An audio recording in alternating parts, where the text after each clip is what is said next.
Chapter 141. Sea of Fire. With the horn sounded, the slave soldiers of Volantis began to moving quickly between the decks, distributing weapons, and tearing off the oil paper covering the trebuchets and ballistas. The entire fleet was suddenly busy, with the shouts of the slave soldiers, the sound of footsteps and the collision of metal equipment intertwined together, making it very noisy. Some slave soldiers accidentally fell down due to nervousness and haste, causing exclamations from those around them. Others were in a hurry when untying the ropes, causing the speed of raising the sails to be uneven. Faced with the sudden appearance of the enemy, the entire fleet inevitably fell into some chaos. Narek kept an eye on the movements of the opposing fleet, and saw that the opposing fleet was like a solidified black line, quietly anchored on the sea, without even raising its sails. The warships lined up in a row, under the sunlight, had particularly clear outlines, yet exuded an elusive mysterious atmosphere. They were anchored there silently, as if they were sleeping or waiting for a certain moment. There were no sails fluttering, no obvious signs of activity, which made the entire fleet look like a still picture, in sharp contrast to the turbulent sea around them. Narek stared at the strange behavior of the other fleet, and his doubts became more and more serious. The other fleet just stopped silently on the sea, and the warships did not raise the sails for a long time, so they completely lost their maneuverability. However, this unexpected situation was undoubtedly a once-in-a-lifetime opportunity for him. Without hesitation, he quickly shouted to his deputy, "The situation has changed. This is our chance. Immediately order the fleet to form a crescent formation and attack at full speed." His voice was urgent and powerful, as if it could penetrate the noisy sea breeze. Upon hearing the order, the deputy nodded solemnly, turned around, and passed on the order as quickly as possible. The crescent formation is like a crescent moon, and the fleet's warships are arranged in an arc on the sea. At the two ends of the arc are the faster and more maneuverable warships in the fleet, which are like the sharp corners of a crescent moon and are responsible for quickly outflanking and harassing the enemy. These warships can flexibly shuttle across the battlefield and disrupt the enemy's deployment. The middle part of the arc is where the flagship and main battleships of the fleet are concentrated. They have powerful attack and solid defense. After the warships at both ends attract the enemy's attention, the main battleships can concentrate their firepower to launch a fierce attack on the enemy. Under the command of the flagship, all ships moved quickly. They conveyed Narek's orders to every slave soldier through flags, drums, and shouts. They skillfully adjusted the angle of the sails and rowed the oars to gradually move the warships to the designated positions. During this process, Narek kept a close eye on the movements of the opposing fleet, while also paying attention to the coordination of his own fleet. When the fleet gradually formed a crescent shape, Narek reviewed it again. After confirming that there were no omissions, he shouted an order: "Pay attention to the distance between each other. Maintain the formation and attack." The Volantis fleet formed a crescent formation, like a fierce beast, and pounced on the enemy. The warships broke through the waves in the howling sea wind, and their speed continued to increase. The warships on both sides were getting closer and closer to the enemy fleet. As the distance gradually shortened, the slave soldiers first smelled a pungent smell, and then found a green sticky liquid floating on the sea. The liquid was like a large piece of strange green swamp, or like spots on the skin of a demon, scattered on this sea area. Moreover, the area with the mucus was not wide, only less than 100 meters, and because the distance was still far, it was not discovered. The slave soldiers were full of doubts, but they had to endure the discomfort and continue to perform their tasks. However, the uneasiness in their hearts became stronger with the pungent smell. Soon, they passed through the green swamp, and the boat slid through the sticky liquid, like a long tail, stretching out on the sea. At the same time, more and more Volantis warships entered the sea where the green slime was floating. It was not until Narek's flagship entered the area that Narek looked at the strange sea surface and felt more and more uneasy. He had never seen such a strange scene on the sea. Suddenly, he thought of something and his face changed suddenly, as if covered by frost. He hurriedly ordered in a hoarse voice, "It's wildfire, the fleet retreat. Retreat at full speed." His voice was filled with urgency and panic, and resounded on the deck of the flagship like thunder. However, it seemed too late to evacuate quickly at this moment. Hiss! A huge roar came from the sky, and Narek's eyes were instantly attracted to the sky. A black spot appeared in the sky and quickly grew larger. After a moment, the black spot continued to expand like an inflated balloon. Soon, they found that it was a huge golden dragon. Its body was like a mountain shining with golden light, and every scale on its winding body was shining with dazzling light, as if it was made of the purest gold. The huge dragon wings spread out, covering the sky and the sun, and the sharp dragon claws were like steel, reflecting the cold light in the sun. The huge and majestic dragon eyes were burning with rage, as if they wanted to burn all enemies who dared to offend. As Narek looked at the giant dragon swooping down at high speed, he couldn't help but fall into despair. "Dracarys," a calm voice came from the dragon's back. The voice was calm, but it carried an irresistible majesty, as if it was a pronouncement of fate. Then, the dragon opened its huge mouth, and a stream of extremely hot flames gushed out of its mouth. The flames were like a violent torrent, pouring straight down towards the Volantis fleet, and a warship was instantly ignited. The flames ignited the wildfires floating on the sea. The green flames that burned wildly at the touch of a spark instantly burst out with amazing power and spread rapidly with an unstoppable momentum. The speed of its spread was beyond imagination, like a sudden and violent plague, madly eroding every inch of the sea surface. The fire was like a group of hungry beasts, running and leaping with bared fangs and claws, spreading quickly from one point into a large area, and then connecting from one area into a huge fire net. Every splashing green wave was instantly ignited and became part of the green flame. Wherever the strange green flame went, the sea water seemed to groan in pain, making a sizzling sound and emitting thick smoke. The originally calm blue sea surface was instantly dyed into a creepy green, as if the earth had opened its hideous bloody mouth, wanting to ruthlessly swallow everything. The green fire rushed along the sea, sweeping across the entire Volantis fleet with overwhelming force, leaving no chance for the fleet to breathe. One warship after another was sucked into the burning green vortex, from bow to stern, from mast to deck, no one was spared. In the blink of an eye, all the warships on the sea were engulfed by the raging green flames and fell into an endless sea of fire. Blazing green flames shot up into the sky, and a strange green light shone through the billowing black smoke, blocking out the sky and the sun. The high temperature made the air distorted, the metal burned red, and the wooden boards made crackling sounds. Some lucky warships happened to be in the grid of green flames and were not contaminated by the wildfire for the time being, but the people on the ships were still in shock. In this desperate moment, some slaves jumped into the sea to save themselves. They struggled desperately in the boiling sea water, and their cries for help were heard one after another. More slave soldiers screamed in pain in the sea of fire and fled in all directions, but there was nowhere to hide. The floating wildfires were most densely distributed where the flagship was. Narek looked at the wildfires coming towards him, his heart sank to the bottom, despair following him like a shadow. He didn't even have a chance to jump off the ship until the raging wildfires engulfed his flagship. At this last moment, Narek's eyes were filled with fear and unwillingness. He watched everything around him being mercilessly burned by the green flames, but he was powerless to save the situation.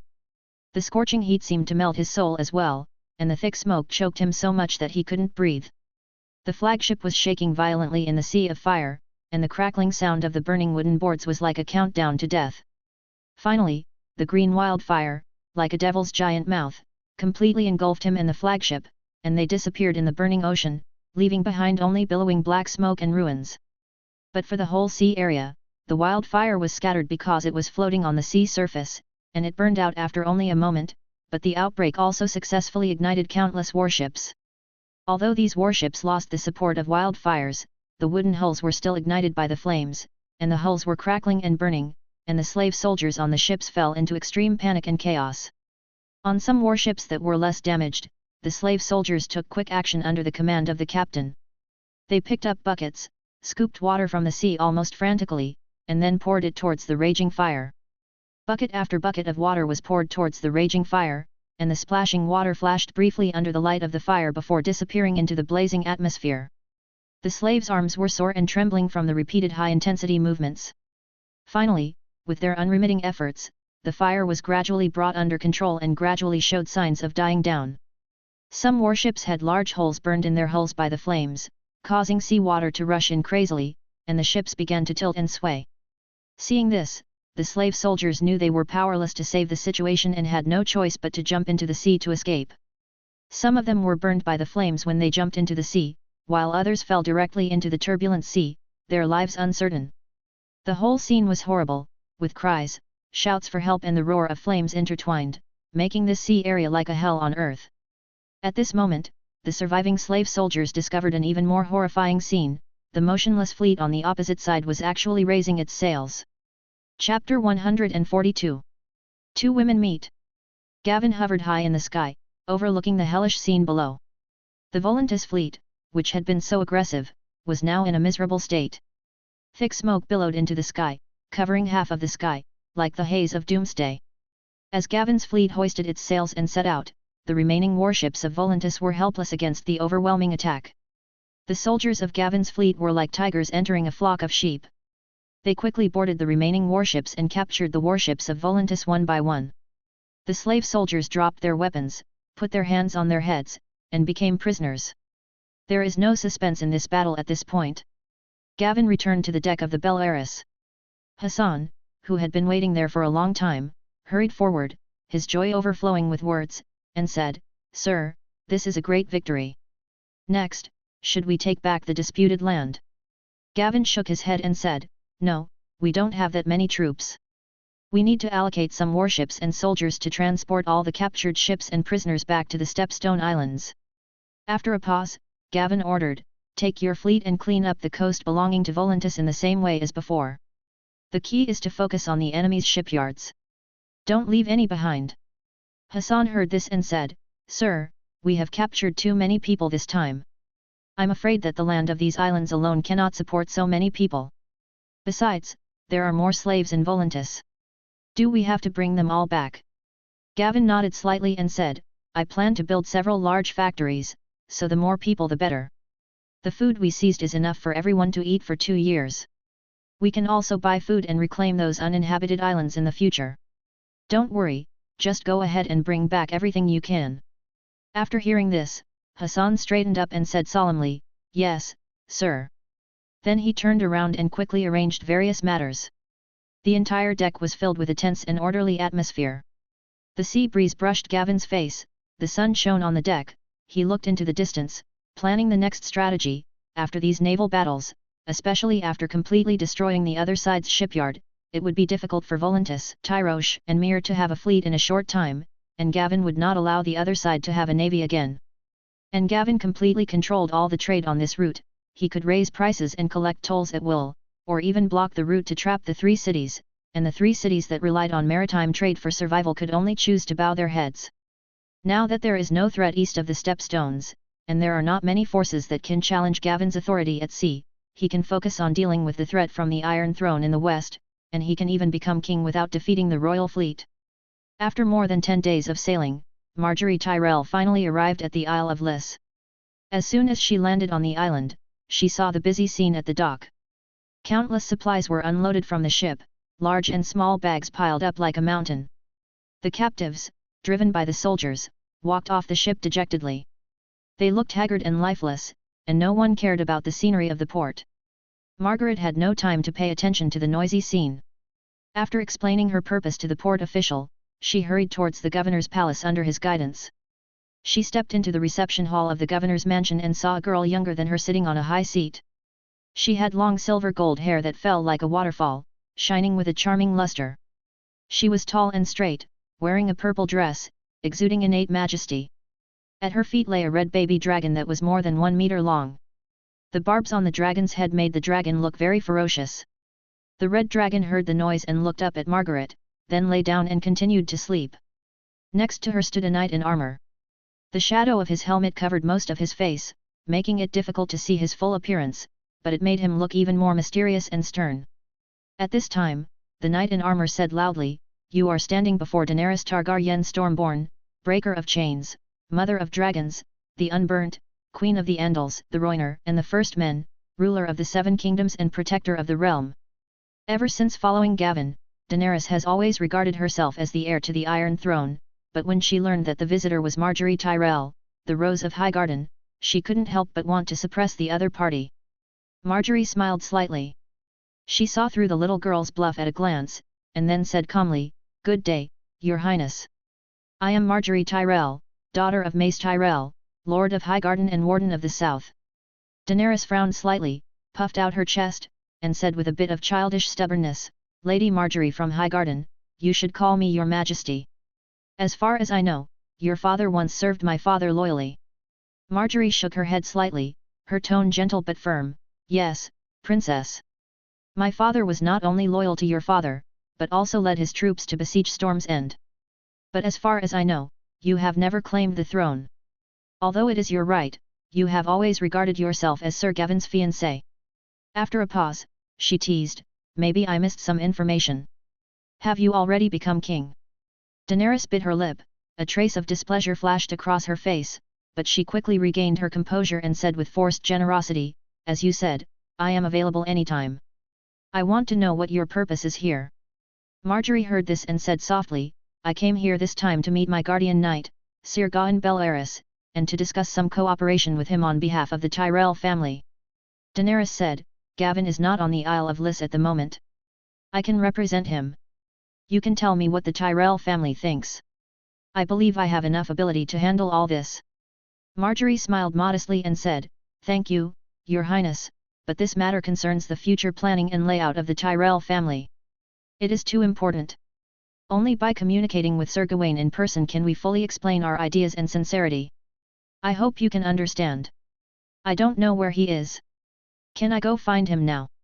Daenerys was a little displeased, but she still managed to hold back her anger and said, Gavin is on the sea with his fleet. His whereabouts are erratic, and I don't have accurate information, but you can wait for Gavin here. I have prepared a comfortable place for you, and I hope you will enjoy being a guest here. Margaret bowed slightly and said, Thank you for your hospitality. I'm sorry to bother you any further. After hearing this, Daenerys waved her hand and signaled the knight beside her to take Marjorie downstairs to rest. Marjorie glanced at Daenerys, then smiled and left with the knight. Daenerys looked at her back with complicated emotions in her eyes. Chapter 143. Daenerys's rejection. In the evening, Daenerys was teasing Viceroy in the room. Boom boom boom, at this time, there was a knock on the door, and a maid came in and reported, Madam, a man who calls himself Quentyn Martell wants to see you. He said he is the son of Prince Dorne Doran. After hearing this, Daenerys raised her eyebrows slightly, and after a moment's thought, she ordered her maid, Go and call Brienne over, and make arrangements in the reception room. I will go see him. Daenerys was a little confused. There had never been much contact between the Stepstones and Dorne. Both sides had always tacitly shared the tolls. But since the outbreak of the war, first Marjorie of the Tyrell family came here, and now the Martell family of Dorne. For some reason, these families have flocked here during this period.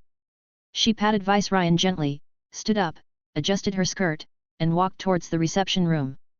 The sunset outside the window is like brocade, making Daenerys's figure more mysterious and charming. Daenerys walked into the reception room accompanied by Brienne in armor.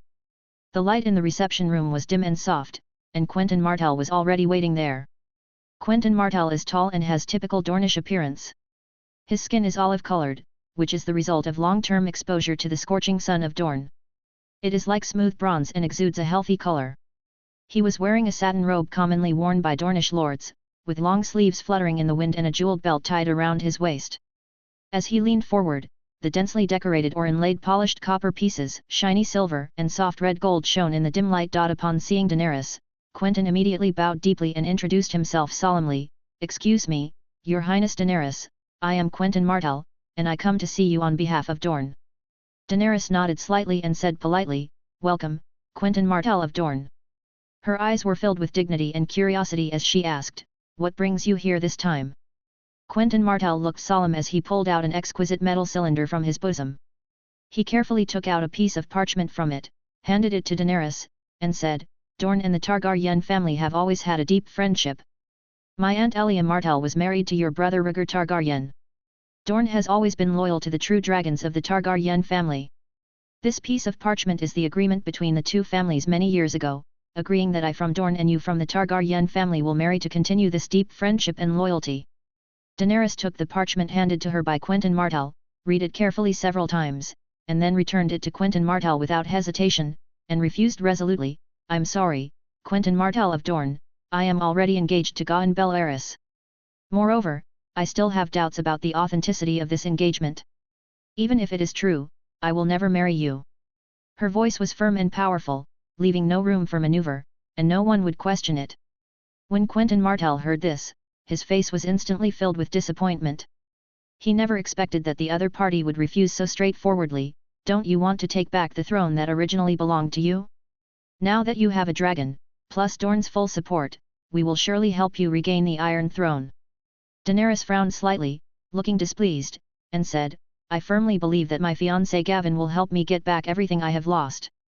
The outside world does not know that even my dragon was obtained by Gavin. You are now in his territory, and trying to marry his fiancé is a great insult to him.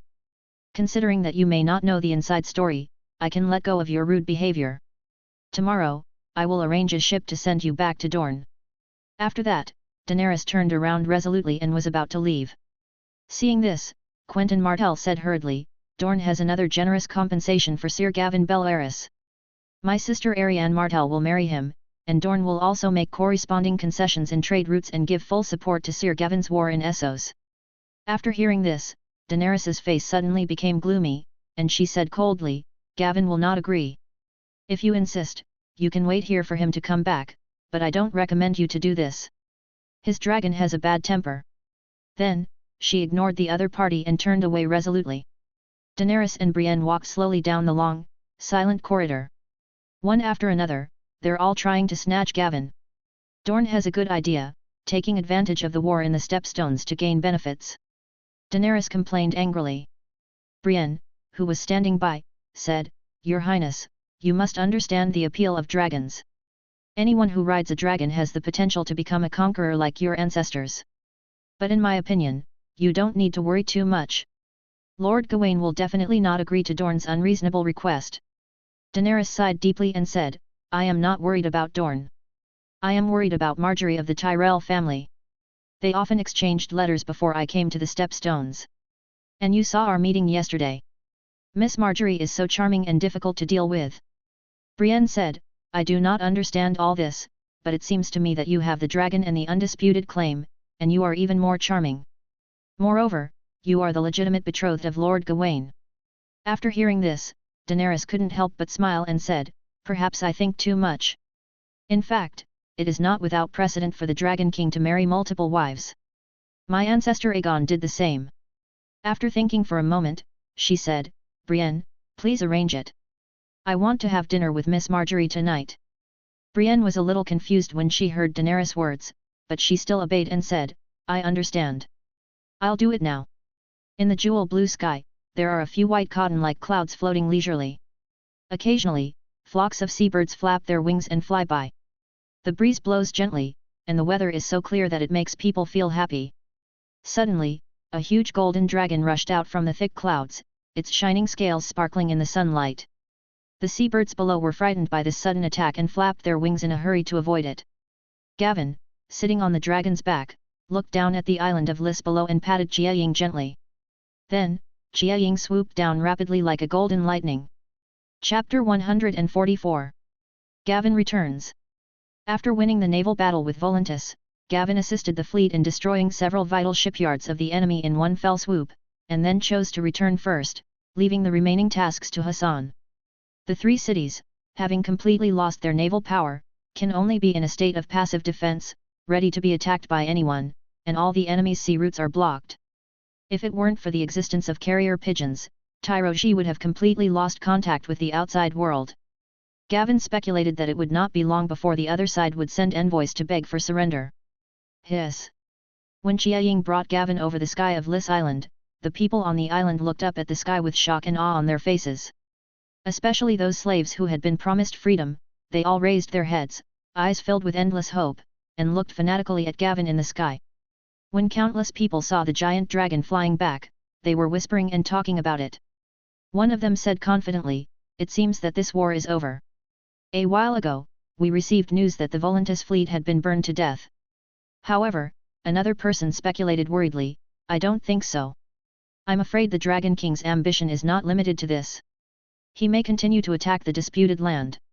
In the governor's mansion, Vice Ryan, who was originally sleeping quietly on the ground, instantly raised his huge head with energy after hearing the roar of the blazing shadow, and let out a powerful roar towards the sky. Daenerys, who was standing by, saw Viserion's familiar reaction and instantly realized that Gavin had returned. She quickly straightened her dress and walked towards the courtyard. Jiaying slowly landed in the courtyard, flapping its wings vigorously, instantly stirring up a violent airflow. This powerful airflow was like an invisible giant hand, blowing violently around, causing the branches and leaves of the surrounding large trees to rustle, and withered yellow leaves kept falling. As Viceroy roared passionately, Gawain, who had not yet jumped off the dragon's back, understood what Daenerys had arrived. Gavin swiftly jumped off the dragon's back and walked towards Daenerys, who couldn't wait to trot into Gavin's arms, and the two hugged each other tightly, as if time had stopped for them. Gavin first kissed Daenerys' forehead gently, and then said softly, "I'm sorry to have made you worry, Daenerys." Daenerys smiled and responded, "I have always believed that you will return victoriously. How about Gawain? Is the war completely over?" Gavin smiled and shook his head. "It's not over yet, but Volantis has lost the ability to fight back. I have handed over the remaining finishing matters to Hassan. I have an important matter to deal with after the war is over." After hearing this, Daenerys asked curiously, "What's the important thing?" Gavin said with a smile, "After returning to the Stone Steps archipelago, I plan to be crowned king, and then we will be officially married." After hearing this, Daenerys snuggled even more tightly into Gavin's arms and said in a voice as gentle as water, "I have been waiting for this day for a long time, Gavin." Gavin gently held Daenerys' hand and walked slowly towards the governor's mansion. Gavin took steady steps and said affectionately, "Daenerys, you have always regarded yourself as my fiancée. I think you can be crowned king first and take back the throne that belongs to you in name. When we successfully take back Westeros in the future, our children can inherit everything we both have." After hearing this, Daenerys showed a little surprise on her face. After thinking for a moment, she said, "Forget it, Gavin. I feel extremely happy and satisfied to be your queen. After conquering Westeros, I will support you to sit on the Iron Throne." After hearing this, Gavin shook his head and said, "It's just a title. To me, it doesn't make any difference. After all, the queen is my wife. This can be regarded as a way to make up for your past regrets." Then, Gavin continued, "I have never believed that the authority to rule comes from the cold throne and title. In my opinion, the basis of ruling everything is the powerful dragon and the army. Without these thrones and titles, it is meaningless. Your father is a vivid example. If the Targaryen family still had dragons at that time, those usurpers would never dare to rebel." Daenerys nodded in agreement and said, "Very well then. Everything is up to you. Tomorrow I will send out a raven to spread the news that I have become king." Gavin smiled and said jokingly, "Of course, Your Majesty." Then he asked with concern, "Did anything difficult happen in the territory during this period?" Daenerys told Gavin every detail of what had happened recently. After telling the story of Quentyn's visit from Dorne, Gavin frowned slightly and said in a deep voice, "Dorne is very good at taking advantage of others and trying to take advantage of them. He even dared to threaten me. Is the Prince of Dorne still here?" Seeing Gavin's slightly serious expression, Daenerys teased playfully, "He has left. Apparently he is afraid of the blazing shadow. But there is a noble girl from Highgarden who has crossed the narrow sea by boat to see you. She is in the governor's mansion now." After hearing this, Gavin was full of doubts and asked, "Marjorie? Shouldn't she be on Bloodstone Island?" Daenerys smiled and replied, "She must be impatient there. She said she wanted to discuss something with you on behalf of the Tyrell family. But I think the Tyrell family is most likely coming for you." Gavin nodded slightly and said, "Then I will meet with her later and I will know her true intentions." Suddenly Daenerys snuggled tightly in Gavin's arms and said solemnly and affectionately, "Gavin, no matter what, I hope our children can inherit everything." Gavin was confused at first, but then he understood what Daenerys meant. He said awkwardly, "Of course, you will always be my queen." Marjorie Tyrell was sitting in a gorgeous room, holding a book of poetry in her hands, but her mind was not on it at all. Because she just saw the rumored golden dragon flying into the governor's mansion. Apparently Gavin had returned. She just didn't know whether the war between him and Essos was over. She wondered when she could meet him again. That night, Marjorie unexpectedly received an invitation to dinner with Daenerys. During the simple chat, Marjorie could feel Daenerys' resistance to her, but the other party was obviously a little immature, and her words easily resolved the hostility. Marjorie used the noble girl's helplessness about the marriage to successfully win the other party's sympathy, and the two even had a tacit understanding during the dinner afterwards. Chapter 145. The Tyrell's Proposal. Just as Marjorie's thoughts were drifting, a respectful waiter knocked on the door and came in, bowed slightly and said, "Dear Miss Marjorie, Lord Gavin has just returned, and he invites you to the courtyard to enjoy the flowers." Margaret's face instantly lit up with a delighted smile when she heard this. She quickly put down the poetry book in her hand, stood up, and carefully adjusted her dress in front of the mirror, smoothing the already delicate hem, and gently combing her cascading hair, making sure that every strand of hair fell on her shoulders just right. After everything was ready, Margaret couldn't hide her eagerness, and she walked briskly and lightly towards the courtyard like an elegant deer. Marjorie hurried to the courtyard and saw Gavin standing tall among the flowers. The sunlight shining on his body seemed to outline a layer of golden edge for him. "Long time no see, Gavin." Margaret bowed slightly, her joy barely concealed in her voice.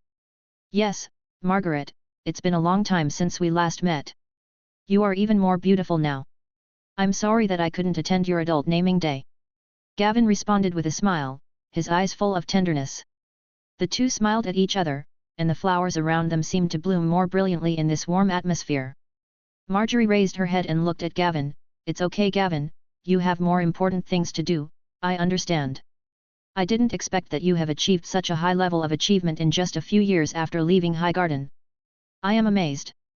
Gavin shook his head slightly, showing his humility, and said slowly, "This is more or less a matter of luck." After a pause, Gavin went straight to the point and asked, "I heard that the Tyrell family wanted to discuss something with me. I don't know what it is that bothered you to come here in person." Margaret did not answer immediately after hearing this, but asked softly, "Gavin, how did you become the Dragon King?"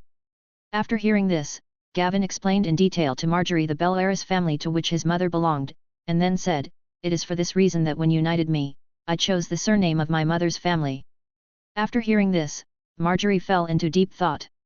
After a moment, she said with a serious expression, "More than 400 years ago, the Targaryen family came to Dragonstone Island in Westeros to escape the Doomsday catastrophe. More than 100 years later, the last Dragon King family, the Targaryens, successfully conquered Westeros. Now, as a member of the Belleris family, you have become the Dragon King again. In addition to the dragons, you also have a much larger army and fleet than Aegon the Conqueror. Gavin, do you have any ideas about Westeros?" After hearing this, Gavin openly admitted, "I do have an idea, but I don't plan to be king in Westeros. Daenerys will return to the Iron Throne, and I will marry her. I intend to be king of the Stepstones and then conquer the 2 continents." Marjorie smiled and said, "Gavin, what you said is just a trick to fool little girls. Daenerys has nothing now except the baby dragon. Only the name of the Targaryen family can be used to appease the nobles of Westeros. If you want to conquer here and there, you still have to rely on your army and dragons. In the end, you will still be the one who rules Westeros." Gavin nodded slightly and admitted frankly, "Yes, everything will be ruled by me in the end. Giving Daenerys the title can be considered as a kind of compensation for her." Marjorie said solemnly, "I heard that a war broke out between you and Volantis, Myr, and Tyrosh. Highgarden can give you support and send fleets and troops to join the war." Marjorie paused and continued, "Robert Baratheon intends to attack the Stepstones in the name of suppressing rebellion, and the royal fleet is currently being prepared. At that time, Highgarden will find a way to refuse to participate in the war and control all the armies of the Reach, including the Redwyne family fleet. In addition, it can also provide you with intelligence and material support. And, when your army sets foot on Westeros, Highgarden will officially pledge allegiance to you." Hearing Marjorie's words, Gavin couldn't help but be a little surprised. It was obvious that the Tyrell family was betting on this. He thought for a moment and asked, "What do the Tyrell family expect to get from this?" Marjorie blushed and whispered, "When you conquer Westeros, you must marry a Tyrell woman as your queen. The Tyrells will also accept you following the example of Aegon the Conqueror." After a short pause, she added, "At the same time, you must grant the Tyrells the position of Prime Minister or 2 positions before the king." Gavin looked at Marjorie, whose face was flushed, and gently took her hand. Then he said softly, "If you are the candidate for queen, I will be looking forward to it." As he said that, he hugged Marjorie in his arms. Marjorie did not resist and even took the initiative to snuggle into his arms. The two of them hugged each other in the courtyard, and the breeze blew gently, bringing a hint of coolness. The courtyard was beautiful and peaceful in the afternoon, with colorful flowers, shady trees, and dappled sunlight. Gavin and Marjorie walked side by side in it. The two chatted about what had happened to each of them in the years since they last met. Marjorie lamented the turmoil of family affairs, and Gavin shared his own journey and ups and downs. Before they knew it, the two were talking about the martial arts tournament again. That was Gavin's first pot of gold. Margaret said softly, "Gavin, when you won the championship in the tournament and gave me the wreath representing the Queen of Love and Beauty, I hoped to marry you." Gavin was slightly startled, and then said, "You were of noble status at that time, and I was far from you. I dared not express such thoughts." Then he asked, "By the way, Margaret, how long do you plan to stay in the Stone Archipelago this time?" Margaret thought for a moment and then said, "I'm afraid I can't stay for long. This trip took much longer than expected. I thought the destination was the Stepstone Islands, but I ended up in Liss. The return trip will take more than a month, and I have to hurry back to bring you troops to help." After hearing this, Gavin smiled and said, "I forgot to tell you that I just annihilated the entire fleet of Volantis not long ago. Now there is no force in this sea area that can pose a threat to me. The three cities can only be in a passive position now. This war is actually over. I just need to wait for them to surrender." After hearing this, Margaret said with a surprised look on her face, "Gavin, your fleet is even more powerful than I thought." Gavin suggested, "Why don't you stay for a few more months? I'll take you back to Highgarden. If you ride a dragon, you can get there in less than 3 days." Marjorie nodded happily and agreed, "That's great, I've never ridden a dragon before." Chapter 146. The Envoys from the Three Cities. Volantis, the overlord of southwestern Essos, is far more powerful than Tyrosh and Mir, and controls significantly more towns and villages than them. Even it was not as easy as before for Gavin's fleet to clear the coast, and the town's garrison was stronger, but with Hassan's actions, countless spoils were still continuously transported to Rize. At this time, the port of Liss had become a huge transit station.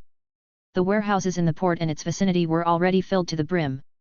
Countless ships shuttled back and forth between the Stone Islands and Liss, transporting large amounts of captured materials and slaves. Gavin was also very busy during this period, but he still managed to take time out every day to accompany Daenerys and Marjorie. As time went by, the two women got used to each other's presence, making it less awkward for Gavin to get along with them. 2 months later, a sailing warship from Gavin's fleet slowly sailed over, bringing envoys from the three cities. At this time, the three cities had already fallen into decline and were unable to even send a warship to escort the envoys. The situation in Tyrosh was the most serious, and the city was in deep trouble due to food shortage. The white flag symbolizing surrender was hung high on the city wall for more than 10 days. Only then was the envoy able to board Gavin's warship in a small boat. Escorted by soldiers, the three messengers entered the hall trembling with fear and trepidation. When they saw Gavin sitting on the high seat, they immediately lowered their heads humbly, not daring to look up at him, for fear that they would anger the terrifying Dragon King if they were not careful.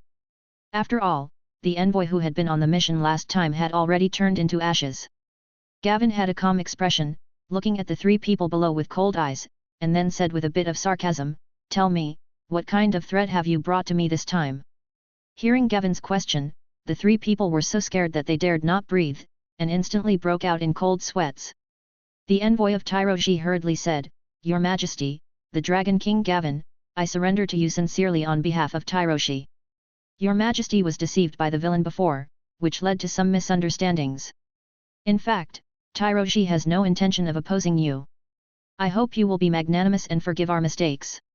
The other two envoys also hurriedly echoed, saying words similar to praying for forgiveness. After hearing this, Gavin looked at the Tyroshi envoy sharply and teased, "Messenger, I wonder who has deceived the king." After hearing this, the envoy was stunned and panicked for an instant, "Lord Dragon King, this, that." In a hurry, the envoy's face turned red, and he stammered for a long time, unable to utter a complete sentence. Seeing the other party in such an embarrassed state, Gavin said coldly, "As far as I know, it was Lord Theron who wrote a letter to invite Malachar Mijia himself." Then he looked at the Mir envoy and said, "And Mir was proactive in providing a place for the three cities to meet." After hearing this, the Mir envoy's body trembled involuntarily. He lowered his head, remained silent, and dared not speak. Gavin looked at the Volantis envoy and said, "Volantis not only actively participated in this, but also sent a consul to serve as the commander of the coalition forces. This shows that you attach great importance to this meeting. Malachar even sent an envoy to threaten me after becoming the commander of the coalition forces." The Volantis envoy immediately bowed and said with great respect, "Lord Dragon King, this is all Malachar's personal reckless behavior. Now the Volantis Noble Council has voted to remove him from his position as Archon. I come to you to apologize with the sincerity of peace. After hearing this, Gavin's expression was still as calm as water, and he slowly said, 3 envoys, there is no need to rack your brains to find excuses. You just need to clearly know the fact that you have been defeated. After that, he waved his hand lightly, and the blood dragon guards on the side handed 3 parchments covered with dense words to the 3 of them. As soon as Gavin returned to Lys Island, he had thought about his demands in advance. First, he wanted the other party to hand over all the dragon egg fossils and dragon bones.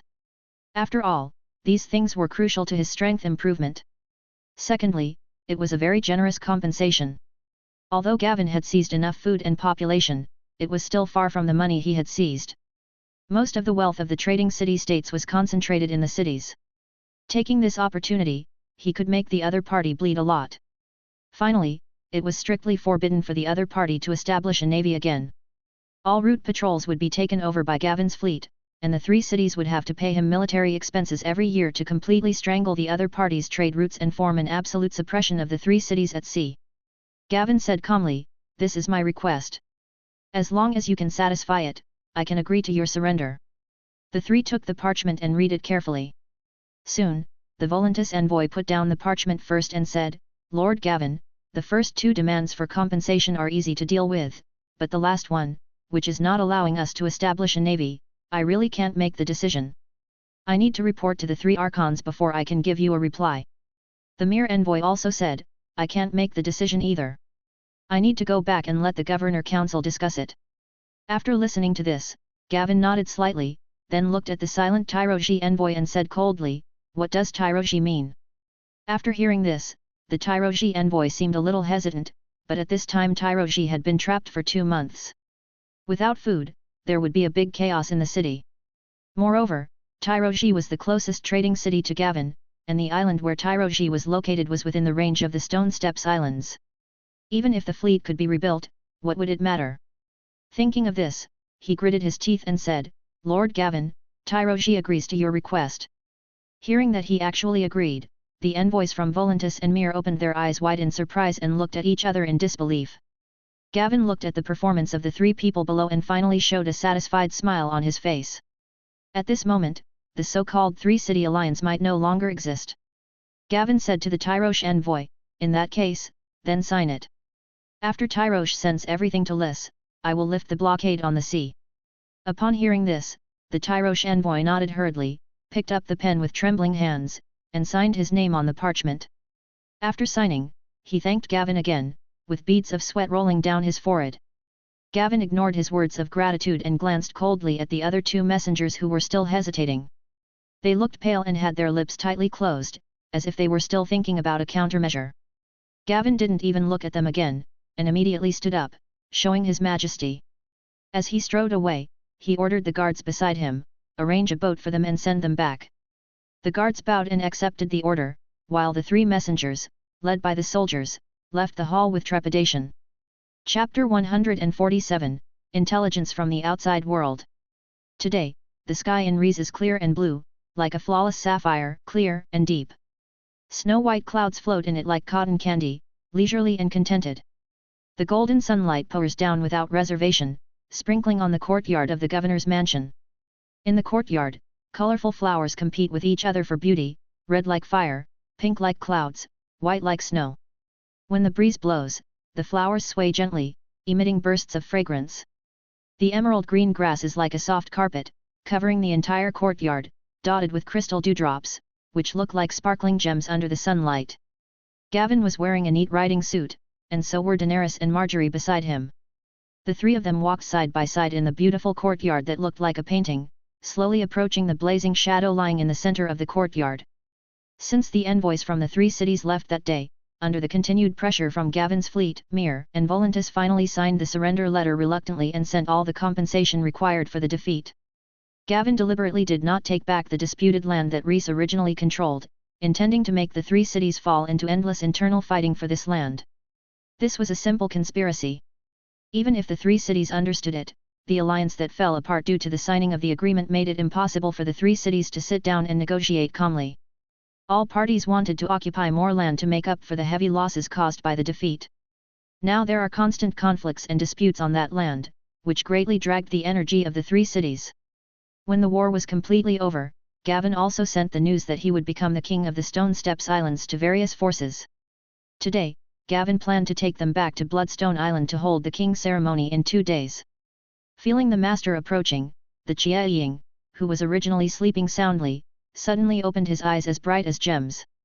Then he stood up, stretched his extremely broad wings forcefully, and roared excitedly towards the sky. Hiss! I don't know if it's because of the frequent and fierce battles, but the blazing shadow's growth rate has been extremely alarming during this period. Now, its length has reached more than 40 meters, and even the wide deck of the Belaris can no longer bear its huge body. Margaret looked at the golden dragon with its wings spread out with great anticipation. This was her first chance to ride a dragon, and she was so excited that she could not help but feel a little scared when she got close to the giant. When the dragon turned its gaze towards her, she took a step back involuntarily. Seeing Marjorie retreating, Daenerys comforted her softly, "Don't be afraid. The blazing shadow has no hostility towards you. It is very smart." Gavin also smiled and said gently, "Indeed, and the blazing shadow is flying quite steadily, you don't need to worry." After hearing this, Margaret nodded in agreement and tried to calm down and said, "This is my first time touching it at such a close distance, so it's inevitable that I'm a little nervous." Gavin then ordered Jiaying to lie down, then turned to Margaret and said comfortingly, "Believe me, after you experience flying once, you will never be nervous again." Gavin and others rode on the blazing shadow. As the blazing shadow suddenly flapped its wings and flew high, Margaret's heart instantly rose to her throat and she tightly grasped the handles on the dragon saddle with both hands. However, as the blazing shadow soared steadily in the sky, the breeze blowing in her face and the magnificent scenery constantly changing below, Margaret's nervousness was gradually replaced by excitement. She opened her eyes wide, enjoying the unprecedented beauty. She felt the power of the dragon's wings flapping, as if she had merged into the vast sky and became one with the world. At this moment, Margaret understood the charm of flying. It was an ultimate experience of transcending the ordinary and embracing freedom, which made her completely intoxicated and unable to extricate herself. In the evening, Gavin and his party finally saw the familiar Bloodstone Island. The huge body of Jiaying slowly landed on the square in front of the governor's palace, stirring up a cloud of dust. Boris, who had been waiting there for a long time, hurried forward and bowed to the 3 people who had just got off the dragon's back.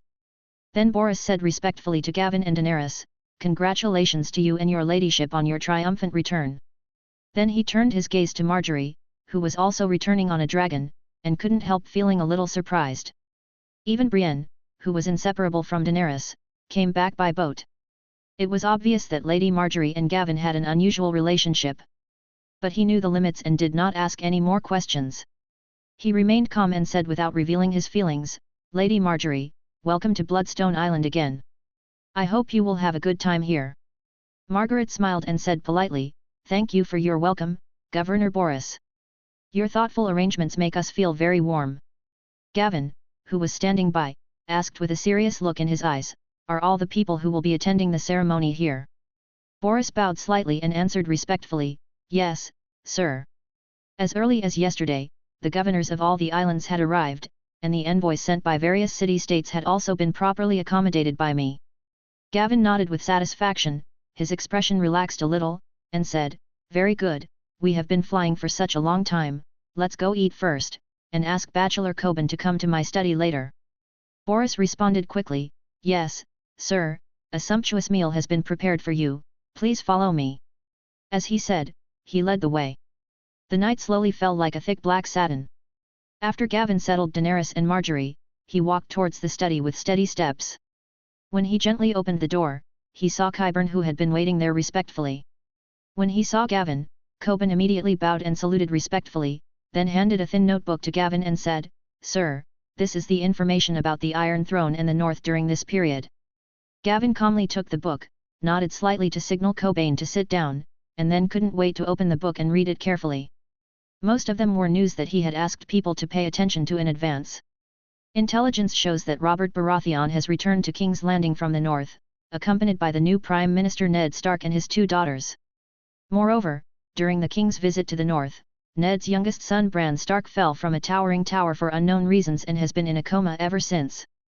After Ned left the north, his youngest son Bran was assassinated.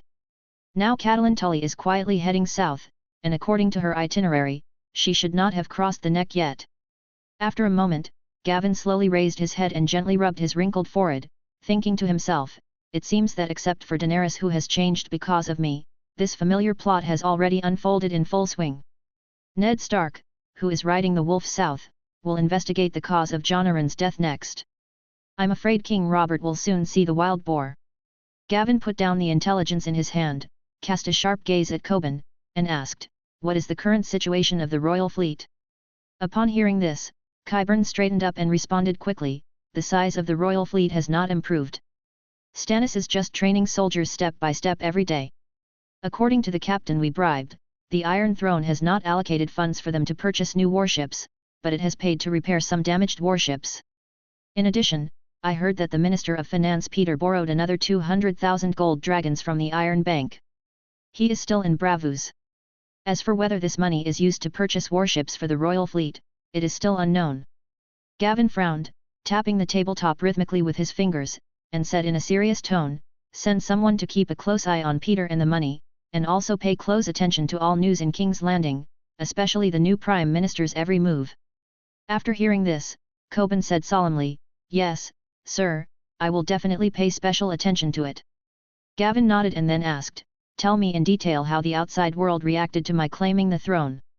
After hearing this, Qyburn thought for a moment, then said in an orderly manner, I heard that the usurper Robert held several royal meetings for this purpose. We don't know the specific content of the meetings. Some families that have business dealings with us sent letters by ravens, including your uncle, who said they could not attend the ceremony. As for Essos, among the various trading cities, only Pentos, Tyrosh, Myr, and Volantis sent envoys, and the Sea King of Braavos only sent a congratulatory reply. Apart from that, there was no reply from Astapor, which has business dealings with us. After hearing this, Gavin smiled with a hint of ridicule and said, it's not hard to understand why the nobles of Westeros are so eager to distance themselves from a so-called traitor like me. Besides, there are only a few families that have close ties with us. So who is sent by Pentos? A governor named Illyrio Mopatis. He also brought many gifts, saying that he was congratulating you on your coronation and marriage. Qyburn answered without hesitation. Hearing the name, Gavin instantly became alert, thinking to himself, maybe the 3 dragon eggs are among them. Thinking of this, Gavin couldn't help but reveal a glimmer of anticipation in his eyes. Suddenly he thought of Varys who sent the dragon egg. Then he stood up and said firmly, keep an eye on these foreign envoys and see if they have any secret contact with the island. After hearing this, Coban nodded and said, don't worry, sir.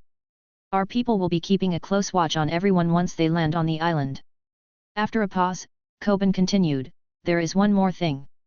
2 days ago, a ship carrying wood from the northern border returned to Dragonflame Bay. The captain of the ship said that a wild woman named Osha wanted to see you, but he didn't dare to act on his own and didn't bring her back. After hearing this news, Gavin fell into deep thought. Could it be that the White Walkers outside the Great Wall have accelerated their march southward?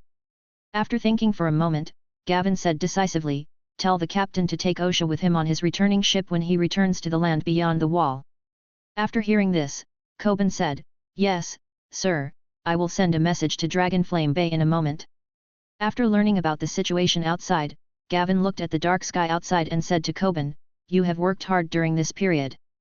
Go down and have a good rest. Coban's face was full of respect. He bowed again and said, thank you for your concern, sir. I will go down first. Then he walked out of the study with steady steps. Chapter 148, Wedding and Dragon Egg.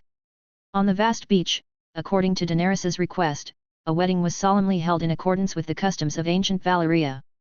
According to tradition, only blood relatives can watch the ceremony here, except for the person who presided over the wedding.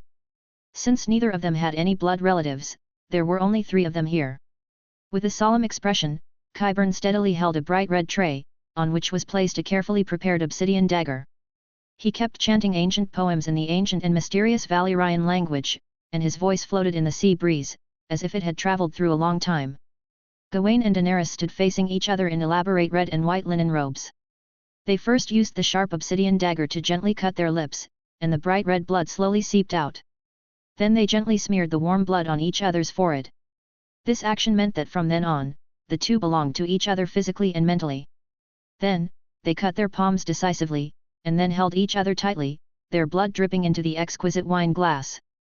Afterwards, they drank the wine mixed with each other's blood, which represented the compatibility and fusion of their blood. After putting down the wine glass, Daenerys gazed at Gavin with deep affection, and her eyes seemed to contain thousands of words. Then, the two of them couldn't help but hug and kiss each other. At this moment, time seemed to stop, and it seemed that only they were left in the world. Only after the two reluctantly parted did Maester Qyburn stop chanting. He bowed respectfully and said respectfully, "Your Majesty, it's time to go to the ceremony." At the same time, in the square in front of the governor's mansion, a towering wooden platform stood, as if telling of the upcoming ceremony. People flocked to the stage like a tide, looking forward to the rare ceremony of becoming king. Their eyes were full of excitement and anticipation, and they talked about the 3-day banquet that was about to begin. The retainers and officers of the Belleris family were solemn and dignified, while the envoys had different thoughts. They stood on both sides of the platform and watched the ceremony quietly. A loud dragon roar broke through the sky, and Jia Ying's huge body whizzed past the crowd like a golden thundercloud, causing the crowd to exclaim.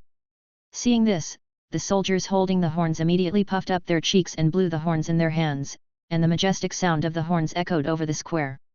A team of well-armored soldiers marched in unison, quickly passing through the crowded crowd, using their solid bodies to carve out a path through the crowd. The onlookers quickly made way for them with awe and awareness. Gavin and Daenerys, dressed in their clothes, slowly walked from the road to the platform. When they stepped onto the platform and faced the crowd, the huge body of blazing shadow also landed lightly and guarded behind them. The sunlight shone on its scales, shining brightly. Brienne, wearing armor, presented a crown made of dragon bones and gems with both hands. Daenerys took it and announced to the audience in a high and passionate voice, "I am Daenerys Targaryen Stormborn, breaker of chains, mother of dragons, the unburnt, queen of the Andals, the Rhoynar and the First Men, ruler of the 7 kingdoms and protector of the realm. Today I am here to witness with you the birth of a king." After that, she held up the crown high, as if holding up the hope of the whole world. Daenerys turned around and placed the crown on Gavin's head, then shouted to the crowd, "I declare Gawain Bellerys, Dragon Lord of Old Valyria, King of the Narrow Sea, Lord of the Stepstones, and Lord of Lys." The crowd was instantly excited, and cheers rose and fell like surging waves. "Long live His Majesty Gavin!" Hiss! Jia Ying also responded to the enthusiasm of the crowd, spraying hot dragon flames towards the sky, as if offering the most splendid tribute to the birth of the new king. After the ceremony, a grand celebration kicked off.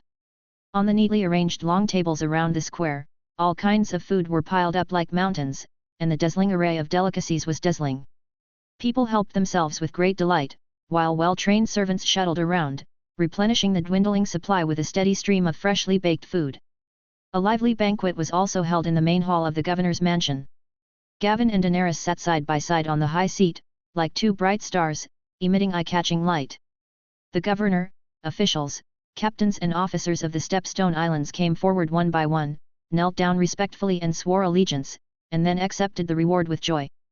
Gavin also took the opportunity to appoint 3 ministers to the royal council. As Hassan, who had followed him the earliest, Gavin appointed him as the Minister of the Navy and the Commander of the Fleet. The shrewd Qyburn was appointed as the Grand Secretary and the Chief of Intelligence. Boris, who had always been steady, was entrusted with the important task of the Chancellor of the Exchequer. In fact, the positions of the 3 are not much different from their previous jobs. They are just to ensure that when neither himself nor Daenerys are in the Stepstones, the 3-person royal council can effectively manage the kingdom through voting. In the short term, Gavin will hold power tightly in his hands, so there is no position such as Hand of the King. After the reward was completed, Gavin received the envoys of the 4 city-states. After the envoys of Volantis, Myr, and Tyrosh came forward to offer their blessings and gifts, Gavin met the governor of Pentos again, Illyrio Mopetus. Illyrio walked forward with steady steps, bowed deeply to Gavin and Daenerys, and congratulated them. "Your Majesty Gavin, I sincerely congratulate you on becoming the King of the Narrow Sea, and also congratulate you on your marriage to Her Majesty Daenerys. May your 2 majesties rule long and strong." After that, he gently waved to the attendants beside him, and an exquisitely made box was lifted up. Illyrio opened the lid of the box himself, and saw 3 exquisite dragon eggs neatly placed in the box. The dragon egg exudes a mysterious luster and has a delicate texture, as if it contains endless power. Illyrio smiled and slowly introduced, these 3 dragon egg fossils come from the Shadowland east of Asai. They have been fossilized for tens of millions of years, but they are still bright and beautiful. Gavin looked at Illyrio, who was full of lies, and couldn't help but sneer in his heart. It was obviously the dragon egg given to him by Varys, but he insisted on saying it came from the Shadowland. It seemed that he had become part of the other party's plan. Unfortunately, they didn't know that Gavin and Daenerys had already seen through their plan. After Gavin and Daenerys looked at each other, they smiled and said, "Thank you for your gift, Governor Illyrio. I hope you have a good time here." Illyrio bowed respectfully and then slowly stepped back. Then, countless merchants and civilians began to present gifts, and the celebration became more and more lively. People indulge in the joyful atmosphere until night falls quietly and bright stars twinkle in the night sky. As the clock of the banquet quietly pointed to the late night, Gavin took advantage of Daenerys's concentration on the dragon egg and found an excuse to leave. He walked through the long and quiet corridor and came to the courtyard alone. As expected, he saw Marjorie sitting on the bench with a sullen face. "I'm sorry, I really couldn't take care of you today." Margaret, who was immersed in her own thoughts, suddenly heard a familiar voice behind her and immediately turned around. After seeing Gavin, she slowly said, "Gavin, you should be at the party." Gavin said softly, "I was a little worried, so I came to take a look." Marjorie responded immediately, "It's okay, Gavin. I was mentally prepared before coming here. Besides, as the Tyrell family is still Robert's vassal, I can't appear openly in such an occasion." After hearing this, Gavin did not answer immediately, but reached out and pulled Margaret up, hugged her tightly in his arms, and comforted her affectionately, "I promise you that I will hold a grand wedding for you in the future." Marjorie snuggled in Gavin's warm embrace and murmured, "I believe in you, Gavin, but I am still a little unhappy that I was unable to formally participate in the ceremony. I only look forward to becoming your queen." Gavin kissed Margaret's forehead and said softly, "Don't worry, that day will come." After hearing this, Marjorie raised her head, looked at Gavin and said, "I have stayed here for too long. I will return to Highgarden in a few days." Gavin looked at the beauty in his arms and said with a smile, "I'm here. After the celebration is over in 2 days, I'll take you back. It just so happens that I haven't been back to the river bend for a long time."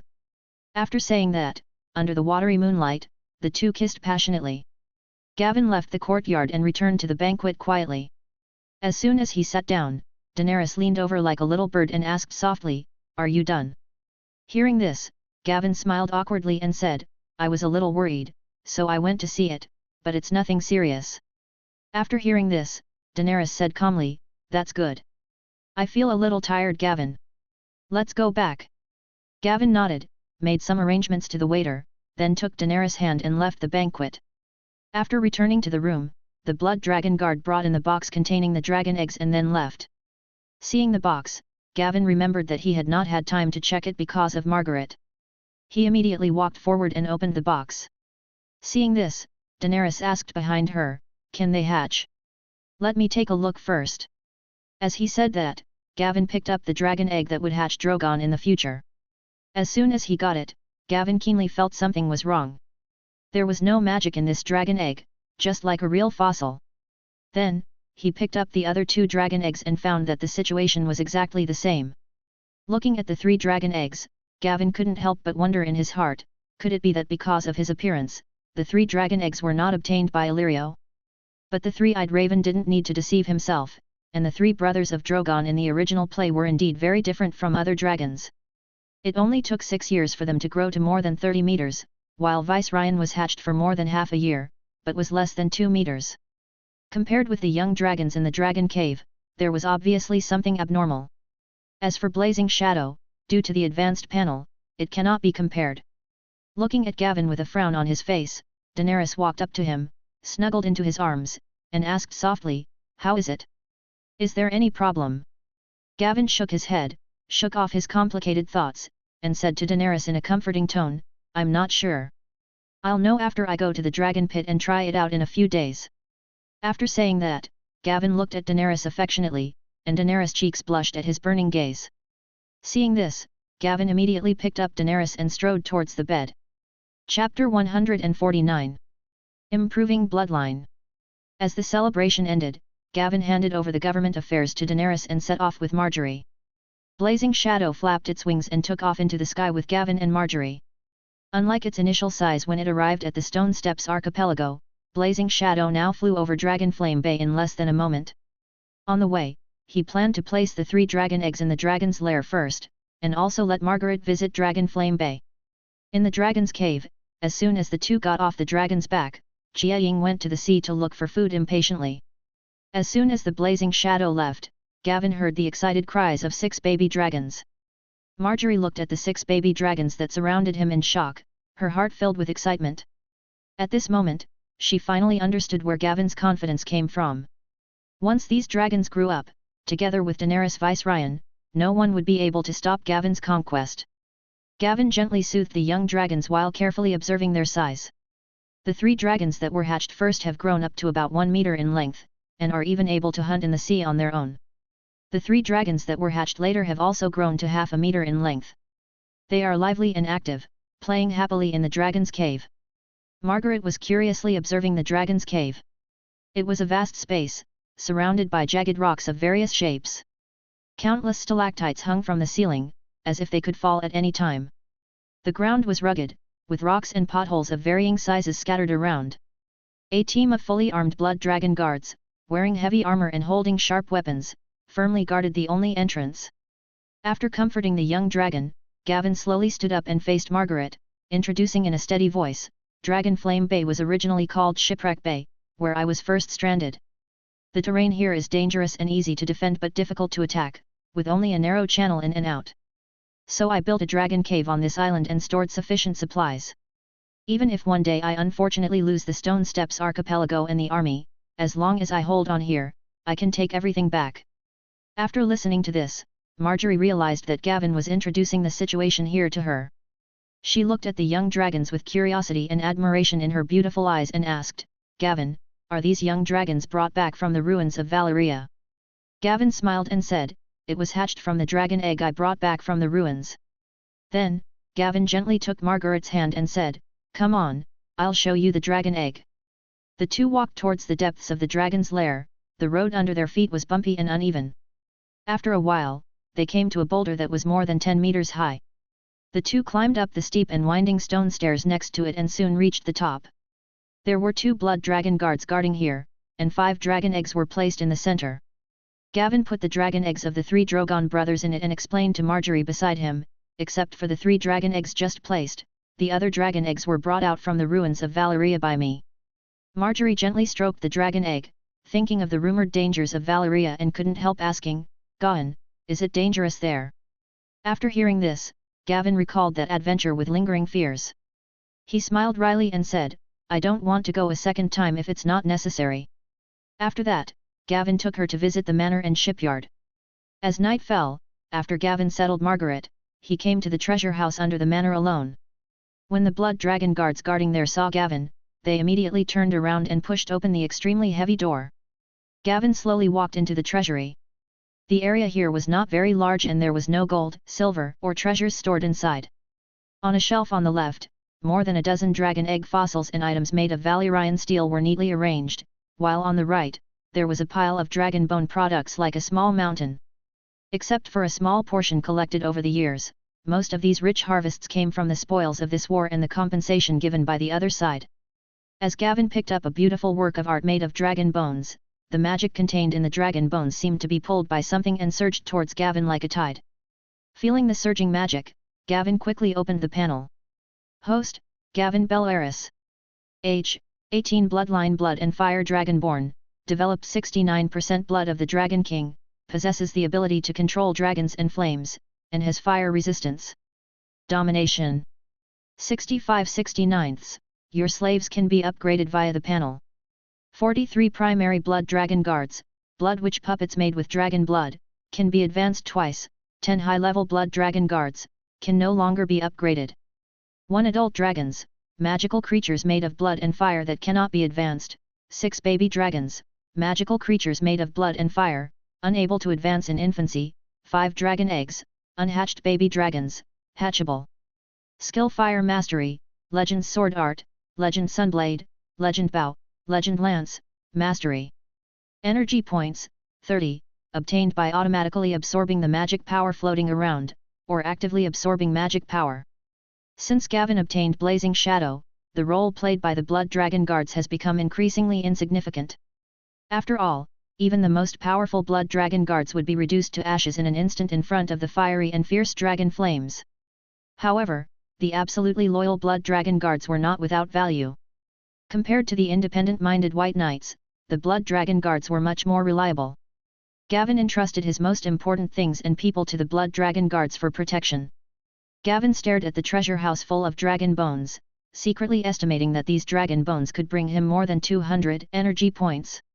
However, it would take a lot of time to absorb all of this energy. As for the application of energy points, Gavin decided after careful consideration to give priority to improving his own bloodline. Currently, the young dragon on the panel does not meet the conditions for improvement, and there is no need for the Blood Dragon Guard to be improved. Improving bloodline can greatly enhance strength and even gain more magical abilities. After a while, with the rapid consumption of energy points, the development of blood reached 70%. Unfortunately, Gavin did not find any new abilities on the panel, but he could clearly feel the tremendous power filling his body, as if it had become even stronger. Despite this, he still did not hesitate to add all the remaining energy points to his bloodline. As the last bit of energy was exhausted, the final degree of development of his bloodline reached 71%. The cost of improving bloodline is really huge, especially the higher the level, the greater the cost. Gavin looked at the panel and couldn't help thinking in his heart. I had originally thought that the dragon bones I harvested this time would be able to increase my bloodline to 90%, but now it seems that this may not be possible. After putting down the dragon bone, Gavin came to the dragon cave again. After his bloodline strength increased, he planned to see whether the 3 strange dragon eggs would react. Chapter 150. Return to High Court. After a while, Gavin came to the dragon's cave with ease and picked up the 3 dragon eggs to examine them carefully. Gavin's eyes were focused and deep, as if he could see through the hard eggshells to see the secrets hidden inside. Gavin couldn't help but fall into deep thought. He could conclude that the 3-eyed raven had not lied to him, but these 3 dragon eggs were indeed extraordinary. At this moment, he finally felt the majestic vitality in 2 of the dragon eggs. That vitality was like a surging undercurrent. Although it was very restrained, if his blood strength had not been improved, it would have been difficult for him to detect this hidden power. He picked up the dragon egg that was about to hatch Drogon. No matter how hard he tried to feel it, the dragon egg still showed no reaction, like a real fossil that had been silent for thousands of years. Gavin couldn't help but recall some bold speculations about Drogon on the internet in his previous life. Perhaps it was not Daenerys but Drogon who brought the Red Comet. Its size and appearance were very similar to the former Black Death Balerion, like its reincarnation. Both its growth rate and the intensity of its dragon flame far exceeded those of other dragons in record. After putting down the dragon egg, Gavin thought to himself, when I return from Westeros, I will stay in Dragon Flame Bay, absorb the magic of dragon bones, hatch more baby dragons, and wait until the bloodline is strong enough, then hatch Drogon. The next day, Gavin took Marjorie and 2 blood dragon guards and left Dragon Flame Bay on a dragon and flew towards Highgarden. Blazing Shadow soared in the sky, his agile figure cutting through the clouds. After a day of flying, across the summer sea and Dorne, Gavin once again set foot in the river Reach. This time, Blazing Shadow flew high enough that even the people along the way did not notice the giant dragon flying in the sky. In a forest not far from Highgarden, Gavin took Blazing Shadow into his body and walked towards Highgarden Castle with Marjorie and the Blood Dragon Guard. Although Gavin trusted Marjorie, all the agreements Gavin made with Highgarden were just verbal promises. Even though Gavin was satisfied with the Tyrell family's proposal, he was still a little worried about the Tyrell family. The other party could turn against him at any time and use him to exchange for benefits from the Iron Throne. These so-called nobles basically put profit above all else. Although some people who value honor above all else are not excluded, they definitely do not include the Tyrell family. Originally, Gavin only planned to send Marjorie to the foot of the castle and leave, but Marjorie suggested taking Gavin quietly into Highgarden to meet the Queen of Thorns, Olenna. Gavin decided to go after careful consideration. First, he was confident in his own strength. Unlike other dragon riders, his dragon was always by his side, and his lust successfully eliminated the dragon rider's most fatal weakness. Second, Gavin was indeed curious about whether the Tyrell family's proposal was sincere, so it would be good to meet them in person to judge. Soon, they arrived at the White Castle on the hill. When the guard Captain Shay saw 4 hooded men coming, he immediately reached out to stop them. Just as he was about to interrogate them, the leader, Margaret, took off her hood, revealing her beautiful face, and said with a smile, "Shay, it's me. I just came back from outside." When Shay saw Marjorie, he quickly bowed and said, "Welcome back, Miss Marjorie." He then looked at the 3 people behind her in confusion and asked curiously, "I heard that Coach Fortimo escorted you to visit friends. Why didn't you see the coach?" "Sir Fortimo has something to do and will be back later. They are the guards the Sir arranged for me," Marjorie said with a smile. Since she had planned to ride a dragon back to Highgarden a long time ago, she asked Fortimo to come back by boat half a month ago. He should not have arrived in Old Town yet. Guard Captain Shay nodded, didn't ask any more questions, saluted again, and ordered his men to open the castle gate. Gavin silently followed Marjorie into Highgarden. After entering the castle, the servants coming and going greeted Marjorie, whom they had not seen for a long time. "Long time no see, Miss Marjorie." "Miss Marjorie, it's great to have you back." Margaret always had a smile on her face, responding to the servants' enthusiasm one by one, which was enough to show how popular she was in the castle before. Passing through the long and winding corridor, Margaret brought Gavin to her residence. It was a warm and elegant room with exquisite tapestries hanging on the walls, embroidered with delicate flowers and smart birds. There was an exquisitely carved dressing table next to the window, which was filled with various exquisite jewelry boxes. The soft big bed was covered with light pink bed curtains, like a soft cloud. The floor was covered with thick and gorgeous carpets, and every step was like stepping on a soft dream. Marjorie turned to Gavin and said, "Wait here for a moment. I'll go talk to my grandmother." Gavin nodded slightly and replied, "Okay, go ahead." Marjorie turned lightly and left the room quickly. Marjorie arrived at the tower where her grandmother lived with some trepidation. With a hint of anxiety on her pretty face, she asked the maid standing beside her, "Is my grandmother here?" The maid hurriedly replied respectfully, "Yes, miss, the old lady is upstairs." Margaret nodded slightly, then lifted her skirt and climbed the stairs gracefully. When she came to the old wooden door, she knocked gently, and when she heard the answer from inside, she slowly pushed the door open and walked in. Inside the house, when Olenna saw Marjorie, a smile of joy instantly spread across her face. She stood up and walked over to her, eagerly holding her hand, and lovingly patted her head. She said with concern, "Child, I was still worried. You should have come back earlier. If I hadn't received your raven, I would have thought something had happened to you." Marjorie said apologetically, "Something delayed me, grandmother. I didn't expect to go to Leith this time." Olenna frowned slightly and asked, "How was the negotiation with Gavin Bellaris? Did he agree with our proposal?" Marjorie smiled and responded, "Of course, grandmother, he's very willing to." Then Marjorie vividly told Olenna about her experiences on this trip. After listening to Marjorie's narration for a long time, Olenna's eyes became deep and she fell into deep thought. Olenna had long anticipated that Gavin would become king and marry Daenerys. Gavin's actions had already shown his ambition, but Olenna had never expected his strength to be so strong. In just a few months, he had successfully defeated 4 free trade cities and completely wiped out the Rhys regime. Obviously, the help that the Tyrell family can give to Gavin at this time is insignificant. If the other party does not need the help of the Tyrell family, the Tyrell family will lose enough bargaining chips and it will be difficult to gain greater benefits. Chapter 151. Olenna's Invitation. After a moment's contemplation, Lady Olenna asked Marjorie, "You have spent some time with Daenerys Targaryen. What kind of person do you think she is? Does she have any power in the Stepstones?" Marjorie thought for a moment and replied, "Daenerys is just a little girl, a little naive even. In addition to controlling a dragon, she also has a sworn knight in the Stepstones, Brienne of Tarth. She does command an army of 5,000 men, but I heard that the army is made up of slaves and they are all new recruits." Olenna frowned and asked, "Brienne of Tarth?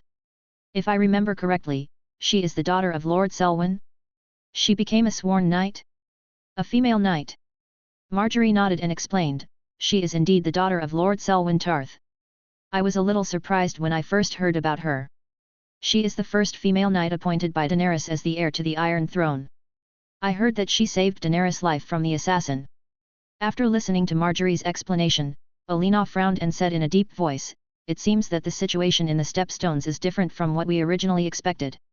This girl from the Targaryen family is obviously not what we imagined. She has nothing but a dragon and a surname." Lady Olenna took a sip of her tea and continued, "This must be an intentional arrangement by Gavin Bellarese. He takes good care of the Targaryen queen and handed the army to her sworn knights, which is equivalent to handing it over to Daenerys Targaryen, giving her a certain say in the Stepstones. But if you become his queen, I'm afraid you won't have as many advantages as we expected. I'm also worried that Gavin will give the Tyrell family what they deserve in the future. I don't know him, and there is no shortage of people who break their promises in this world." After hearing her grandmother's words, Marjorie couldn't help but recall her past with Gavin. She said calmly, "Don't worry. I am confident that I can properly handle the relationship with Daenerys and firmly hold Gavin's heart. I believe he will not break his promise."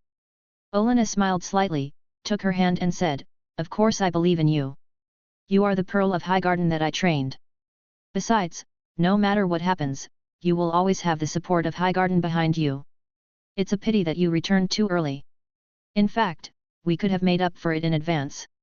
After hearing this, Margaret asked curiously, "Grandma, what do you want me to do?" Olenna said calmly, "You have already returned to Highgarden. It is a little late to talk about this now. You should have conceived Gawain's child before Daenerys."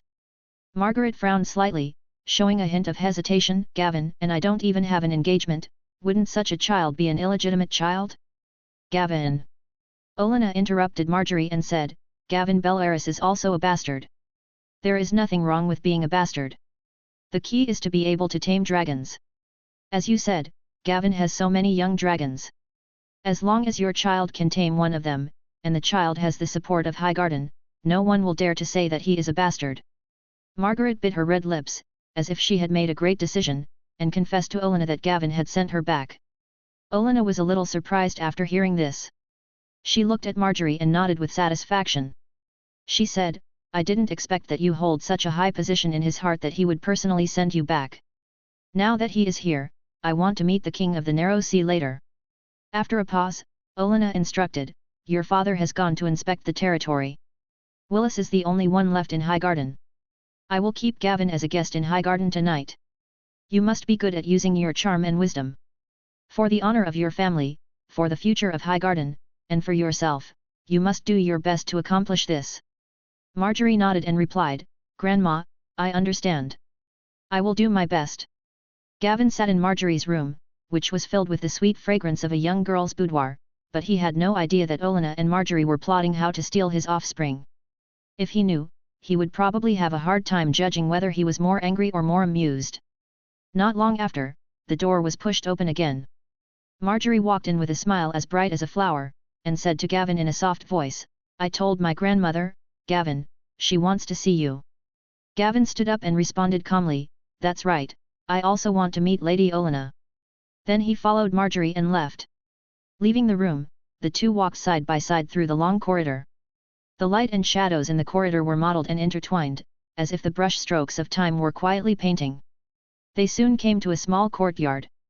Under the pavilion in the courtyard, an old woman in a headscarf was sitting and drinking tea.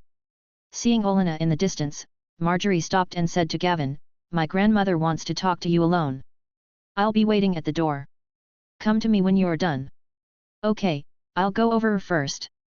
After saying that, Gavin walked towards Lady Olenna. Olenna was wearing a light green dress and a headscarf embroidered with delicate gold patterns. Time had carved fine lines on her face, but it did not diminish the sharpness and wisdom in her eyes. Her eyes were like cold stars in a deep pool, deep and mysterious. Although her figure was slightly hunched, her innate noble temperament could not be ignored. Olenna looked up and down at Gavin, who was gradually approaching, and said calmly, "Good day, Your Majesty. Welcome to Highgarden again. Please forgive me for my inconvenience in walking and unable to stand up to greet you."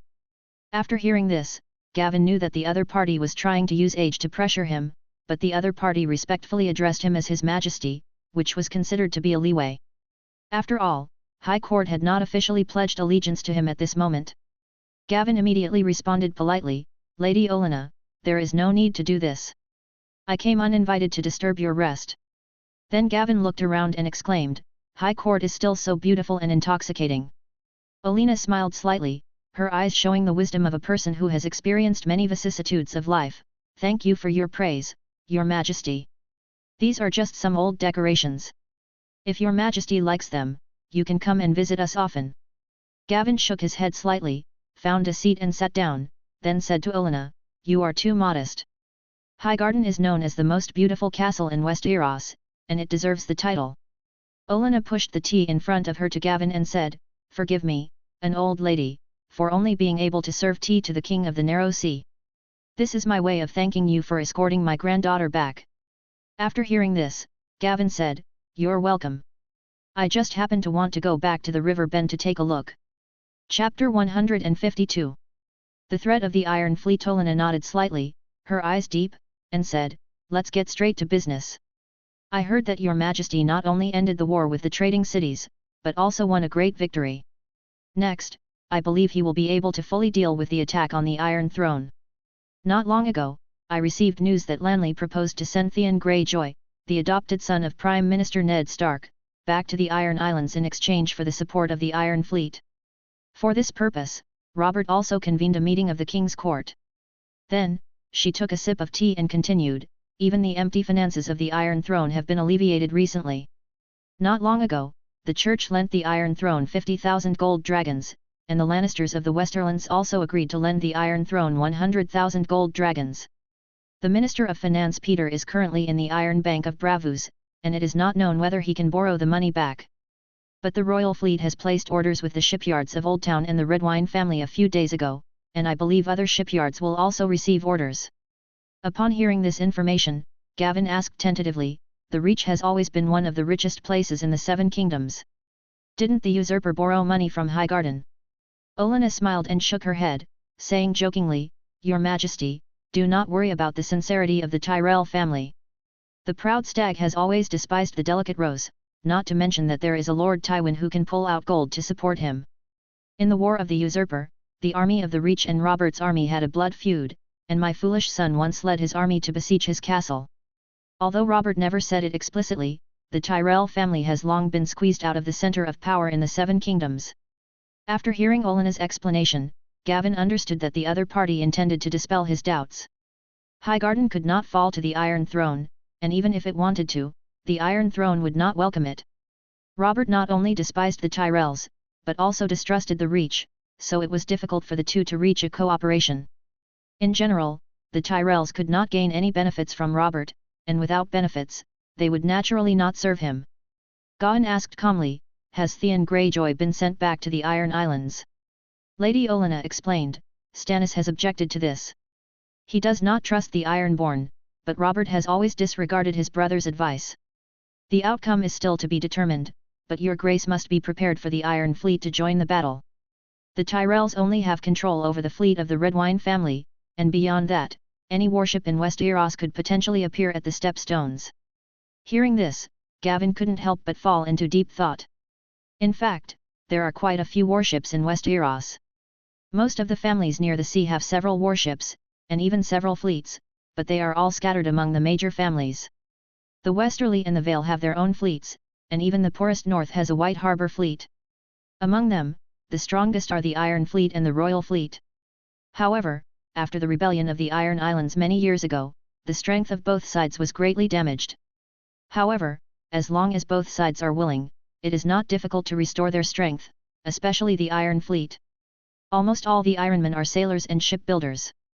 Their shipbuilding technology is among the best even in Essos.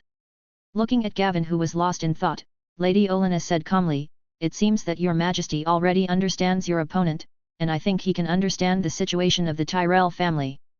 As the king, Robert Baratheon, no matter how stupid or excessive he is, he still has great appeal in the Seven Kingdoms. The Tyrell family can only not participate in the war. I hope your Majesty can understand." Gavin heard this and said, "The Reach is the richest of the Seven Kingdoms, and it also has the strongest military. If I need the Reach..." Gawain was interrupted by Olenna before she finished. "Your Majesty, I cannot even guarantee you the fleets of House Hightower, even if my foolish son married one of their daughters. You were born and raised in the Reach, and you must have heard of the Lords of the Reach. If not, you would not have come to speak to an old woman like me." Hearing Olenna's words, Gavin smiled. He roughly confirmed that the Tyrell family's proposal was true. The Tyrell family didn't pay much and was able to preserve its strength. In other words, the other party's proposal was an open conspiracy. The only initial investment was intelligence and supplies, but the other party's attitude of not participating in the war made Gavin unable to refuse. It was hard to judge whether he had gained or lost. Anyway, the other party would not suffer any loss. Thinking of this, Gavin tentatively said, "The Tyrell family's efforts are not commensurate with their gains. It is just a verbal promise after I land in West Eros. For this, I have to pay the position of the royal court and the position of the queen. I think that once I really land in West Eros, no one can stop me." Olenna waved her hand and said, "Oh. Don't tell me you don't like my charming granddaughter. Besides, your majesty just said that the Riverland is the richest and most powerful of the 7 kingdoms. When your majesty starts the conquest, you will easily take this powerful Riverland. Of course, the more you pay, the more you will get in return. Don't forget, your majesty, what you promised is just a verbal promise, and the Tyrell family is unable to take any action at the moment in order to protect themselves." After hearing this, Gavin nodded helplessly. He really couldn't argue with the old woman in front of him. Even if the Tyrell family was allowed to reap the rewards immediately, they probably wouldn't dare to do so. However, the purpose of coming here today has been achieved. When Gavin was about to leave, Olenna looked at Gavin deeply and said, "The Targaryen family has a tradition that a dragon egg is placed in the cradle of every newborn. I heard that this tradition originated from ancient Valyria. I wonder if the Bellarese family has this tradition." Gavin was slightly puzzled when he heard the other party's question. He guessed that Olenna asked this question probably to protect Margaret's future interests. Then he said frankly, "I have seen relevant records in the family biography. All Dragon King families have this tradition." Olenna nodded and said, "We accept that your majesty follows the example of the conqueror, and we also hope that your majesty can follow the ancient traditions." Gavin said calmly, "Madam, please rest assured. I will follow the tradition and take care of my offspring." Olenna took a sip of tea and invited him, "Your majesty, it's a rare visit to Highgarden. Please stay here for a few days. You can also wait for news and see whether the Iron Throne has sent Ned's adopted son back." Hearing Lady Olenna's invitation, Gavin thought for a moment and agreed. Although he knew something about the plot and knew that Balon would have no scruples and implement the old way again after his heir returned to Pike, the 7 kingdoms were not in war and Robert was alive and well. Gavin could not be sure of Balon's attitude at this time. What if he was scared? He had to be on guard against the Iron Islands. Thinking of this, Gavin stood up and said, "Thank you for your hospitality. Sorry to bother you then." Chapter 153. Start taking action. After Gavin left the courtyard, Margaret, who had been waiting there for a long time, immediately stepped forward with a smile, took his arm, and said in a sweet voice, "Gavin, how was your chat with my grandmother?" Gavin smiled and said, "Your grandmother suggested that I stay in Highgarden for a while and wait for news from the Iron Islands. I agreed. I'll have to trouble you to ask the maester to send a raven to the Stepstones to tell Daenerys that I will be staying in Highgarden for a while. Okay, I'll arrange a guest room for you first, and then I'll go find the maester later." As she said that, Margaret led Gavin into the castle. At night, Highgarden Castle was quiet and silent. Gavin lay on the bed in his room, thinking about his conversation with Olenna and the information he had obtained today. The war between the Iron Throne and the Stepstones is imminent. Gavin is confident that he can easily defeat any of the fleets in West Eros. However, if Robert can really gather all his forces, he may have no choice but to retreat to Dragonfire Bay and hold on. After thinking for a while, Gavin gradually came up with several countermeasures. First, to stop the Iron Throne's actions. As long as the Iron Throne's finances are not relieved, Robert will probably not be able to raise enough military funds until his death. During this period, Gavin will speed up his journey to see the wild boar. Second, strike first and destroy the royal fleet before it leaves the port. After losing the royal fleet, Gavin didn't believe Robert would dare to return Greyjoy. Even if he did, he couldn't command the Iron Islands. King Balon's ambitions were no less than Gavin's. Just as Gavin was hesitating about what to do, the door was gently pushed open, and Margaret, wearing a thin nightgown, quietly walked into the room. Her footsteps were as light as a cat's, making almost no sound. Margaret walked to the bed and whispered softly, "Gavin, are you still awake?" Gavin looked up and saw Marjorie's outfit, and his heart was moved. He said calmly, "Marjorie, it's so late, what can I do for you?" Margaret leaned over slightly, approaching Gavin, her hair brushed Gavin's face like silk, bringing a burst of intoxicating fragrance. She said in a gentle voice, "Gavin, I can't sleep, I want to chat with you." Gavin smiled and said, "Well, tell me what is making it so hard for you to sleep. Could it be that Lady Olenna asked you to come?" Marjorie sat on the bed, gently holding Gavin's hand, and said, "Even without my grandmother's order, I would have wanted to come. I know you plan to marry me after you seize the Iron Throne, but I can't wait any longer." Gavin looked at Margaret and couldn't help but waver in his heart. Seeing this, Margaret continued, "Gavin, I am willing to give you everything I have and become your woman." Gavin was silent for a moment, but he couldn't resist Marjorie's temptation in the end. He reached out and held Marjorie in his arms, saying, "Marjorie, you are so beautiful." Margaret smiled with joy, she hugged Gavin tightly and said, "Gavin, I will always be with you." Afterwards, the two fell asleep in each other's arms, spending a romantic and unforgettable night. The next morning, when Gavin woke up, Marjorie had already left the room. He got up, washed up, and then sat at the desk to write a letter. He wanted to inform Daenerys and the others of the information he had learned in High Court and the subsequent arrangements. At this time, Margaret walked in lightly with breakfast in her hand. Her face was filled with a happy smile, as warm as the spring sunshine, and she said, "Gavin, come and have something to eat." Gavin nodded, took the breakfast and started to enjoy it. "Gavin, what are your plans next?" Margaret asked with concern, her eyes full of care for him. Gavin handed the letter to Margaret and said, "Please use the raven to help me send the letter first." Marjorie took the letter curiously and said, "Didn't you send a raven to Daenerys yesterday?" Gavin explained, "This is for Hassan and the others. I have made some arrangements." After a moment's contemplation, he continued, "I plan to stay in Highgarden with you for a while, and then go to Braavos." Margaret said worriedly, "Will that be dangerous? You had an unpleasant experience with Aquaman last time." Her brows were slightly frowned, and she looked very worried. Gavin smiled and comforted her, "Don't worry, Marjorie, I'll be careful. I don't plan on going into the city, nor do I plan on meeting the Sea King. If I'm lucky, I won't have to travel that far." Marjorie looked at Gavin with wide eyes and said, "Are you planning to intercept the Chancellor of the Exchequer, Peter? Even if he loses the loan from the Iron Bank, Robert still has the support of the West." Gavin nodded slightly and said calmly, "My goal is not the loan from the Iron Bank, but Littlefinger." Seeing Margaret's puzzled expression, Gavin smiled and said, "Don't worry, you will know when the time comes. Once I catch him, those problems will be simple." In the following days, Gavin waited for news while enjoying the rare quiet time with Marjorie. They strolled in the garden of Highgarden together, admiring the beautiful scenery and talking about future plans. However, the peaceful days did not last long, and Gavin received another invitation from Lady Olenna. Still in the same courtyard, Lady Olenna sipped her tea while saying, "The Council of Kings finally decided to send Ned's adopted son Theon back to the Iron Islands. Even if Stannis strongly opposed it, it would be useless. The raven that sent the message to the north should have arrived by now." Gavin nodded slightly and asked, "Any other news from King's Landing? Has Catelyn, wife of Ned Stark, come to King's Landing?" After hearing this, Olenna said with a hint of sarcasm, "Your Majesty is really careless.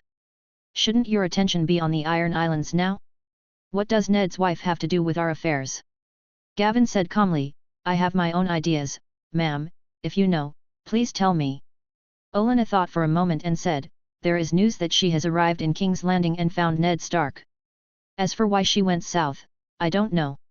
Upon hearing this answer, Gavin couldn't help but secretly complain in his heart, "It seems that it is the chain reaction caused by my existence that prevented the wolf and the lion from conflicting.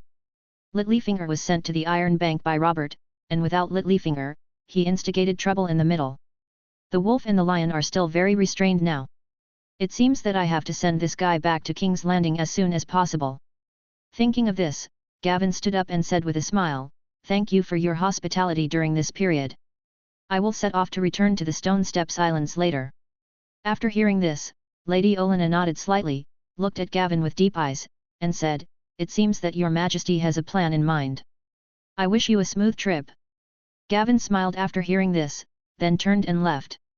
Chapter 154 Your Majesty invites you. Gavin soon found Marjorie and told her that he was leaving. Marjorie was reluctant to leave and offered to see her off, so Gavin had no choice but to agree. The two of them came to the deserted forest again, and the breeze blew their hair.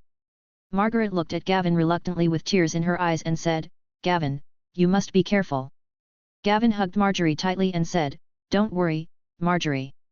No one can hurt me with blazing shadow here." Marjorie nodded and said, "I'll wait for you in Highgarden." Gavin let go of Marjorie and turned to walk towards Blazing Shadow. He rode on Blazing Shadow and flew away.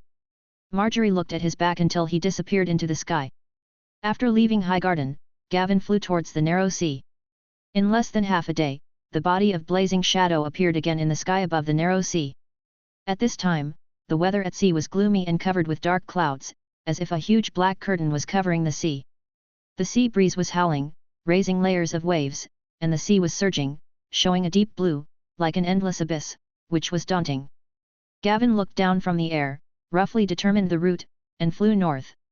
He stared at the sea below with sharp eyes like a hawk. In his vision, the waves rolled, and the white waves rose and fell, forming a sharp contrast with the gloomy sky. There are only 3 direct routes from Bravos to King's Landing. Gavin guessed that the ship Littlefinger was on would never deviate from its route or change its destination midway. Before this, Gavin ordered Hassan to take the warships to block those routes. He believed that as long as these routes were guarded, Littlefinger would not be able to escape. The gloomy narrow sea was covered with dark clouds, as if a heavy lead sheet was pressing on the top of the head, making people feel depressed and suffocated. The sea breeze was howling, blowing violently on the sea surface, raising layers of huge waves. The waves were surging, like ferocious beasts, constantly hitting the passing ships. 20 brand new sailing warships sailed southward in a tight formation, the ships heaving and pitching in the waves, their sails rustling in the wind. Peter Littlefinger sat in the cabin, his face as pale as paper. Although he often took a ship, this voyage was very tormenting for him, and his stomach was churning and he felt extremely uncomfortable. However, thinking of the results of this trip, he was still very satisfied. Robert asked him to come to the Iron Bank for a loan and asked him to buy warships in Bravos. With Littlefinger's eloquence, he successfully borrowed 100,000 gold dragons. He used all the money to buy 20 sailing warships and hired a group of sailors who obeyed his orders. He believed that when he returned to Westeros, these warships that were already fully manned would most likely not be replaced by people sent by Stannis, but would be directly incorporated into the royal fleet. In this way, these warships would serve him in disguise. However, thinking of the letter that had already arrived in King's Landing, Littlefinger was still a little anxious. Catelyn had already arrived in King's Landing, but had failed to create a conflict between Ned Stark and the Lannisters. Thinking of that stupid woman, he just wanted to go back as soon as possible to complete his plan. Just as Littlefinger was thinking about his plan, the hatch was suddenly pushed open, and his servant hurried in, looking flustered and speaking incoherently, "My lord, you'd better go and have a look. There are 3 ships blocking the channel ahead. They may be pirates." Littlefinger endured the discomfort, got up and followed the servant to the deck. At this time, heavy rain poured down, and the big raindrops hit the deck, making a crackling sound. Under the gloomy sky, there were 3 sailing warships lying across the sea in the distance, blocking their way. The captain also hurried over and said to Littlefinger, "Lord Peter, it's too far away to see the flag clearly, but it doesn't look like pirates. Pirates rarely have sailing warships, most of them are longships. Not only are they all sailing warships on the other side, but the one in the middle is too big." Littlefinger frowned, looking at the warships in the distance, his heart full of doubts and vigilance. What's going on? Is it the royal fleet? Why are they blocking our way? Do they want to rob us? Or do they have other purposes? Countless thoughts flashed through his mind, but he couldn't be sure. Anyway, we have 20 warships, let's get closer and take a look. He decided to stay calm and make a decision after observing the situation. Before Littlefinger could make any move, the 3 warships on the opposite side suddenly turned and quickly approached Littlefinger and his men. As the distance gradually approached, Littlefinger finally saw the pattern on the other side's flag clearly, a ball of blazing flames. The only one who could appear in the narrow sea and fly this flag was the king of the narrow sea, Gavin Bellarus. Littlefinger suddenly broke out in a cold sweat, his heart filled with fear and shock. Damn it! How could it be Gavin Bellarus's warship? How did he suddenly appear here? Someone leaked the news that I went to Bravos. Who was it? He never expected that Gavin's warship would appear here, and all kinds of terrible thoughts immediately emerged in his mind. Will Gavin and his dragon be here too? Is he here to seek revenge? I once hired someone to assassinate Daenerys, although it was Robert's order, but who knows if Gavin will hold it against me. He is so powerful, what should I do? Thinking of this, his face, which was already pale due to seasickness, became even paler. The 20 warships did not bring Littlefinger any sense of security, but made him feel even more helpless. He knew very well that these warships might be vulnerable in the face of Gavin Bellerus's powerful strength. Not long ago, hundreds of warships from 4 trading city-states were burned by him. These 20 warships were just a matter of a few breaths of dragon flames from the dragon. The warships gradually approached but did not launch an attack. After struggling for a moment, Littlefinger said to the captain, "Don't be impulsive. Wait until they get closer and see what their purpose is before making a decision." His voice trembled slightly, trying to hide his inner fear. As the warship gradually approached, the figure on the deck became clearer and clearer. Littlefinger's heartbeat accelerated rapidly, and his heart was filled with uneasiness and anxiety. He stared at the opposite side, his hands clenched unconsciously, and his palms were full of sweat. Finally, the 2 warships slowly came together. The sailors of the other warship threw ropes and then firmly fixed the 2 ships together. Littlefinger and his hired sailors could only watch and dare not resist. He knew that any rash action at this time might bring disaster. Finally, he saw a familiar figure appear on the deck of the other warship. He hurriedly pretended to be calm, tried to force a smile, and walked forward. Hassan looked expressionlessly at Littlefinger, who was smiling and welcoming him, and said coldly, "Lord Peter, His Majesty invites you." Chapter 155, The Embarrassed Peter. When Littlefinger heard this, his heart skipped a beat. When he heard the word "Your Majesty," he realized that it was Gavin who came in person. But at this moment he did not dare to ask more, and could only smile awkwardly and said, "Long time no see, Commander Hassan, I'll be right there." His voice trembled a little, and his steps seemed a little shaky. Under Hassan's gaze, he carefully stepped onto the Bellerus. Littlefinger followed Hassan tremblingly to a luxurious captain's room and saw Gavin Bellerus sitting on a high seat. Gavin's eyes were sharp, like a sword piercing people's hearts, and he exuded a majestic aura that made people shudder. Littlefinger was the first to bow respectfully, and said in a respectful tone, "Your Majesty, it is my fault for not congratulating you on your coronation as King of the Narrow Sea." After hearing this, Gavin said in a mocking tone, "Lord Peter, you are very busy with government affairs. I understand you very well.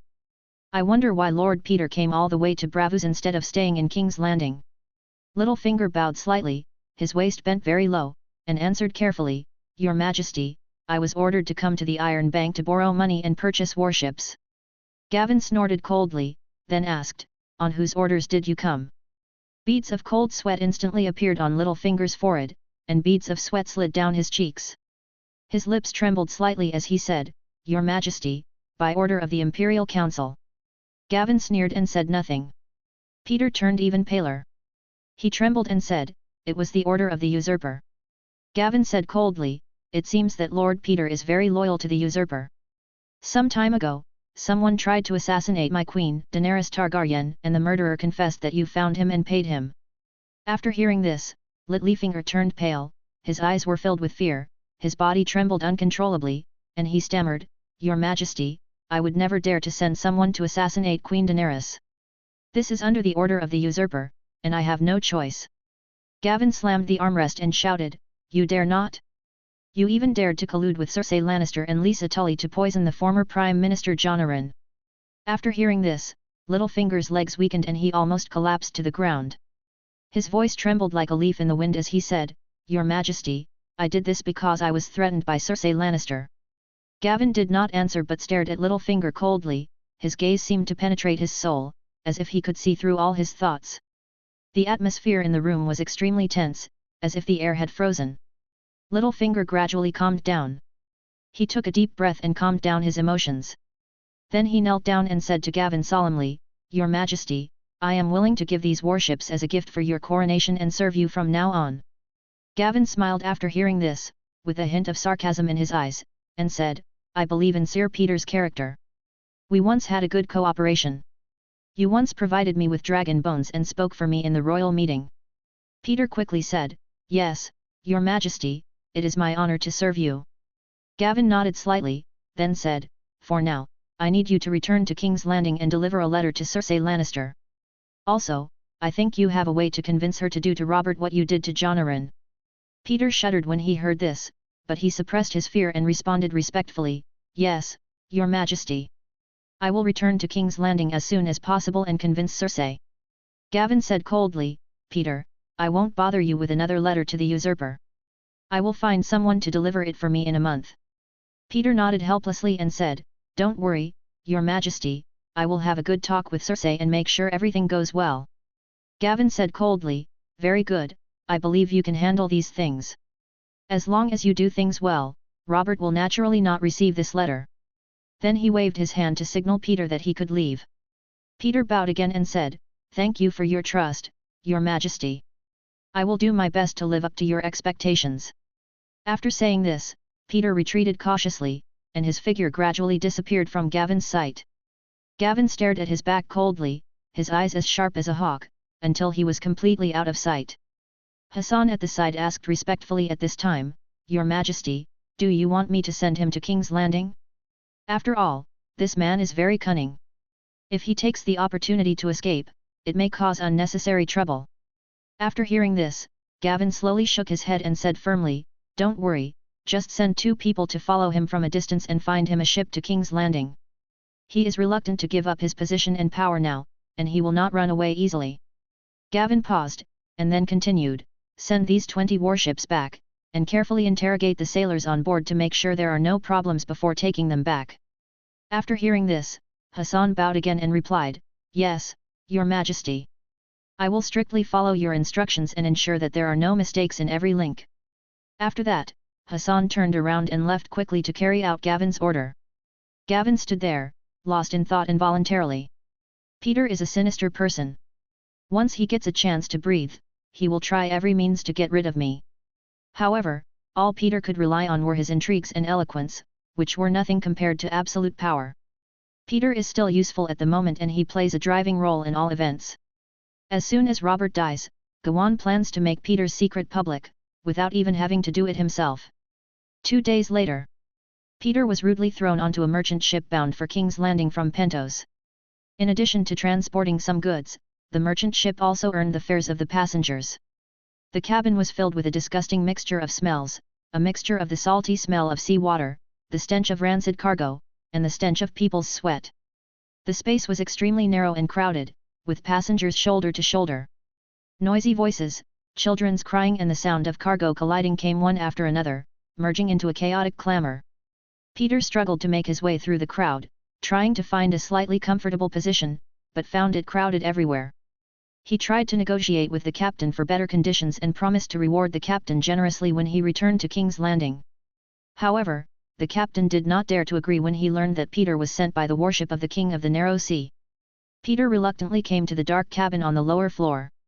It was so damp that water seemed to seep out of it.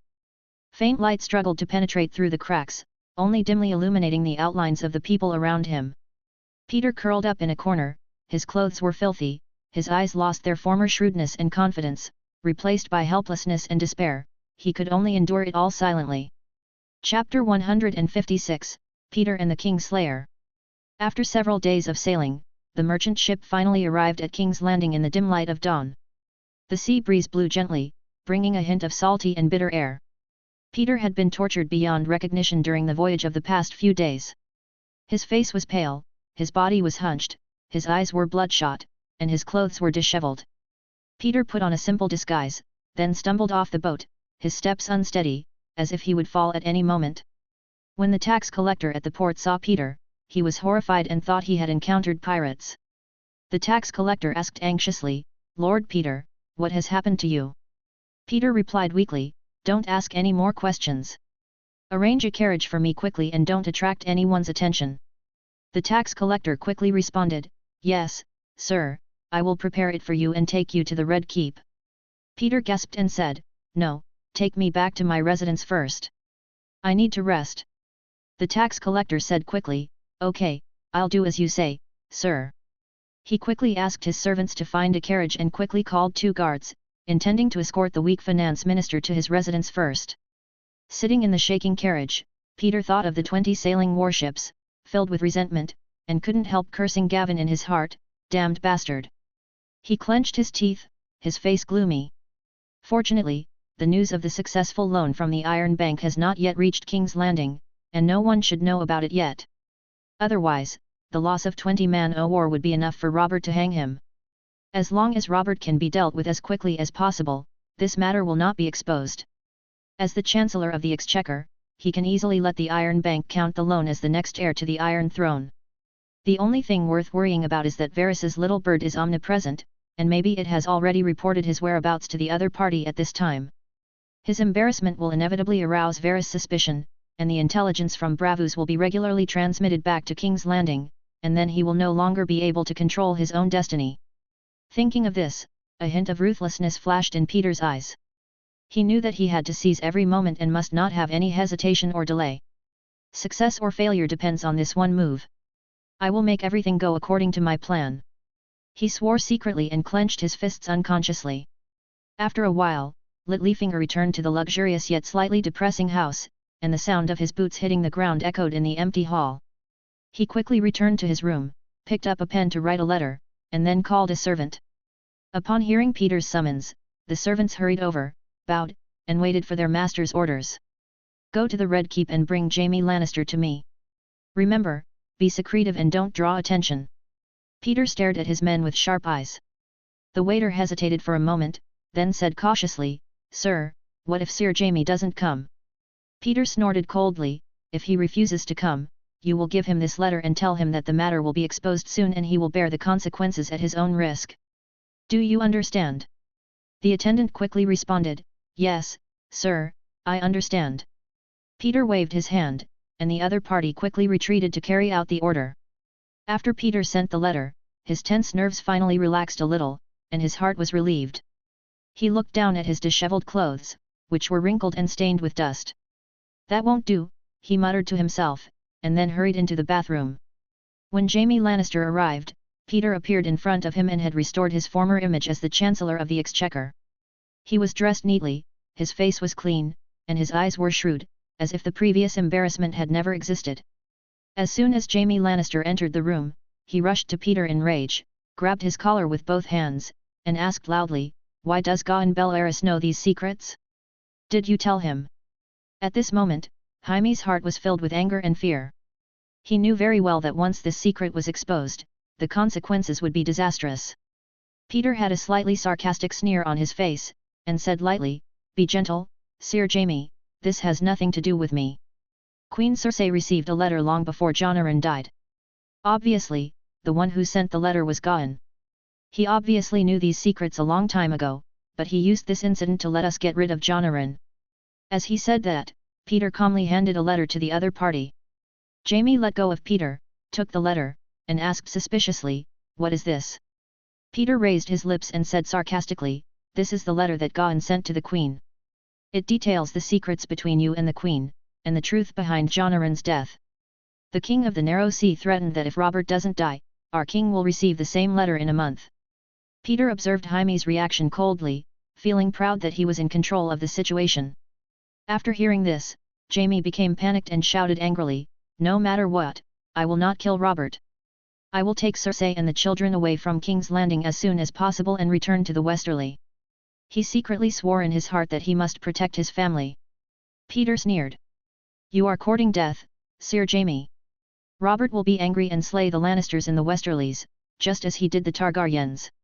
You are already a kingslayer, so what's the harm in killing another king? Peter knew that these words would deeply irritate Jaime, and he wanted to force Jaime into a desperate situation.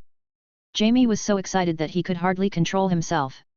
He suddenly reached out and grabbed Peter's collar, his eyes wide open, and asked angrily, Littlefinger, what do you mean? Peter showed no fear and said coldly, Robert must be killed, and the action must be quick, otherwise all of our heads will be hung on the city walls. Also, arrange for me to meet the Queen in the evening. James frowned, caught in an indecisive struggle, struggling internally between morality and the survival of his family. Seeing this, Peter stared at Jaime and said, If Sir Jaime has made up his mind, please make arrangements quickly. After tonight, I will leave King's Landing and flee to Essos. Of course, you can also leave King's Landing and wait for Robert's army in the west. Peter knew that he had to put enough pressure on Jaime. Jaime's face was terribly gloomy. After a long silence, he finally sighed helplessly, his voice hoarse and tired. Okay, Littlefinger, you can take the secret passage by the sea tonight. But I warn you, don't play any tricks. Chapter 157, Slaver's Bay Movement. Stone Steps Archipelago Dragonflame Bay. The bright sunlight shone through the cracks in the window, like golden threads, onto the wooden floor of the study, creating patches of mottled and swaying light and shadows. Gavin, dressed in a solemn black robe, sat behind the huge and majestic desk, his eyes as deep as the abyss, as sharp as if he could see through all the secrets of the world. Kaiben stood in front of the desk, bowed slightly, holding the information about Peter tightly in his hand, and reported in a low but clear voice. Your Majesty, Littlefinger has been extremely secretive since returning to King's Landing. He first came into contact with the Kingslayer, Jaime Lannister. That night, he quietly sneaked into the Red Keep through a secret passage. I speculate that he most likely met Queen Cersei. The specific content of their conversation is currently unknown. 2 days later, Littlefinger claimed that he had failed to gain the support of the Iron Bank and returned to the Usurpers' Council. Later, our people discovered that he had secretly met with Catelyn Tully and Ned Stark in his brothel. After the meeting, Catelyn hurried back to the north that day. After hearing Littlefinger's information, Gavin tapped the table with his fingers, making a dull sound. He could roughly guess what Littlefinger talked about with Cersei without having to ask, so he asked in a deep voice, "What is the current situation of the royal fleet?" Qyburn thought for a moment and continued, "Now, the royal fleet has repaired all the damaged warships and added several new ships. At the same time, Stannis has requisitioned all the warships of the families in the Crown and the Storm Lands. Currently, the royal fleet is docked at King's Landing and Dragonstone respectively. The usurper has also officially issued a call to arms to the Seven Kingdoms, requiring nobles with warships to bring their ships to King's Landing for assembly. However, only the White Harbour Fleet and the Lannister Fleet have responded so far. As time goes by, the Seagull Town Fleet will also respond. Your Majesty, Stannis has already assembled more than 200 warships, not counting the fleets of White Harbour and Lannister. If we delay too long, the enemy may have more warships. Should we launch an attack before they finish assembling?" After hearing this, Gavin slowly shook his head and said calmly, "It's not the right time yet." After that, Gavin leaned back slightly, leaned against the soft back of the chair, and asked again, "Where is Theon Greyjoy now? Has he been sent back?" Qyburn answered without hesitation, "The north is too far away, and the intelligence is a little delayed. We received intelligence 3 days ago that Theon has already set out, and Balon has also sent a ship to the north to pick him up. According to the time, Theon will be picked up in 2 days. At the same time, it is rumored that the Ironmen are gathering on Pike Island. I just don't know if the Iron Fleet will respond to the usurper's call." Gavin nodded slightly after hearing this, his eyes became deeper and deeper, like an endless abyss. He had been patiently waiting for the news of Robert's death. Only then would he make public the secrets of the Queen and his brother's incestuous birth of Joffrey and their conspiracy to kill Jon, so that Westeros would fall into chaos and the prelude to the War of the Five Kings would be opened in advance. He chose to reveal these secrets after Robert's death after careful consideration. In his opinion, as long as Robert was alive, the Westerlands would never be able to fight against the Iron Throne, and the alliance of the Stag, Eagle, Fish and Wolf would remain relatively stable because of Robert's existence. Only when Robert died would this alliance fall apart. However, whether it was because Littlefinger and Cersei's actions were not decisive enough, or because of Gawain's existence that made Robert restrain himself, Robert is still alive and well today. In order to prepare for the war, Robert had not gone out hunting for a long time. Gavin sighed helplessly and could only hope that Littlefinger and Cersei would take action to save their lives. For this reason, he also planned to reveal some information to Ned Stark to put some pressure on them. However, Gavin was not just passively waiting, nor was he only preparing to wait for his opponent to die. If Robert did not die, Gavin would take the initiative to attack. He had already made a plan in his mind, and the moment Theon returned to Pike City would be the best time to launch the attack. By then, even if the royal fleet could not be completely destroyed, it would still be able to inflict heavy damage on the enemy. By then, the Lannister fleet will go east to King's Landing, and the west will be empty, the north will be defenseless and unable to deal with emergencies, the royal fleet will be severely damaged and its strength will be greatly reduced. After Theon, the only weak point, returns to Balong Greyjoy, Gavin does not believe that he will still be willing to accept the command of the Iron Throne. Balong Greyjoy will certainly implement the ancient way again and put on the driftwood crown again.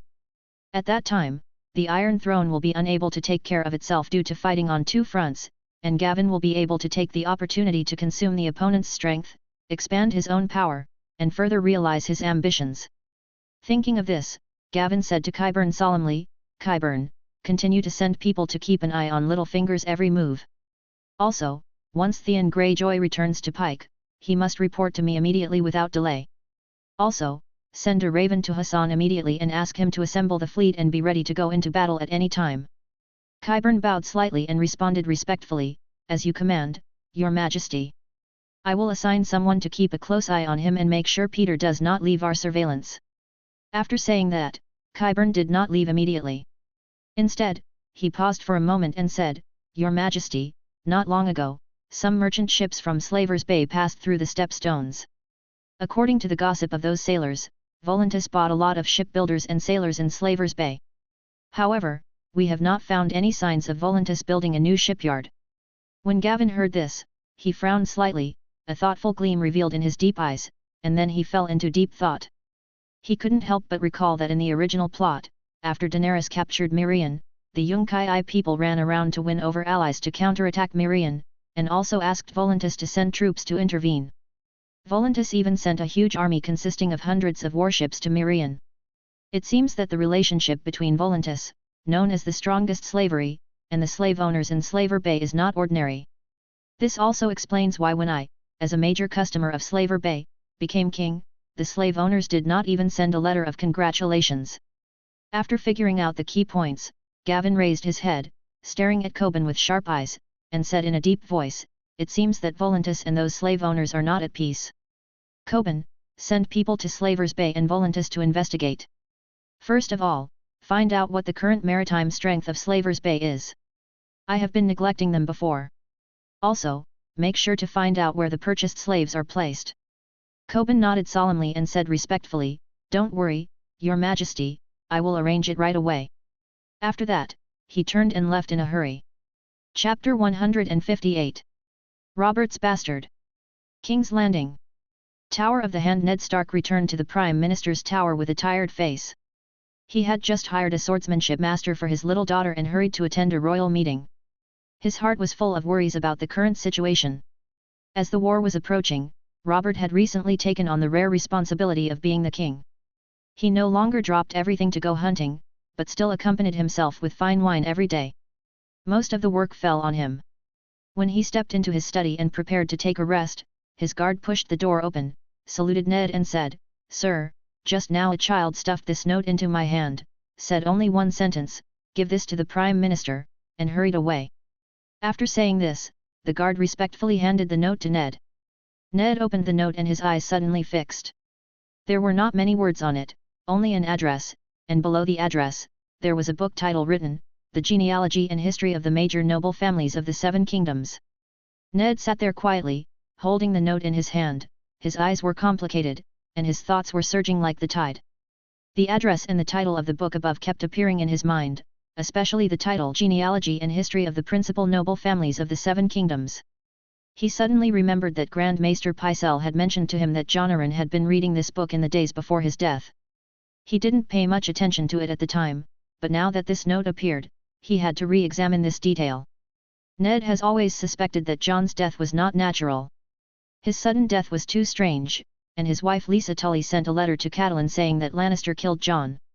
Ned originally wanted to conduct a thorough investigation, but as the shadow of war gradually approached, the urgency of state affairs forced him to temporarily put aside the investigation into Jon's death. This note seemed to be the guidance of fate, drawing his attention back to the mystery of Jon's death. Now this book is gathering dust on his desk. It was the one Ned had borrowed from the Grand Maester before, but he gained nothing after flipping through it.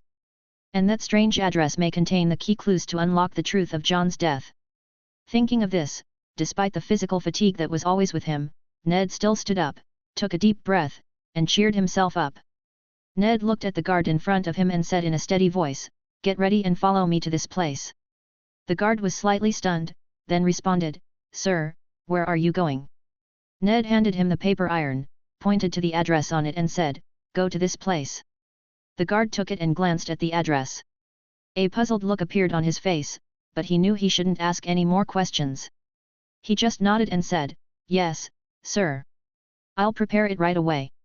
Ned traveled through the streets of King's Landing with only 2 guards, and finally, he arrived at the address.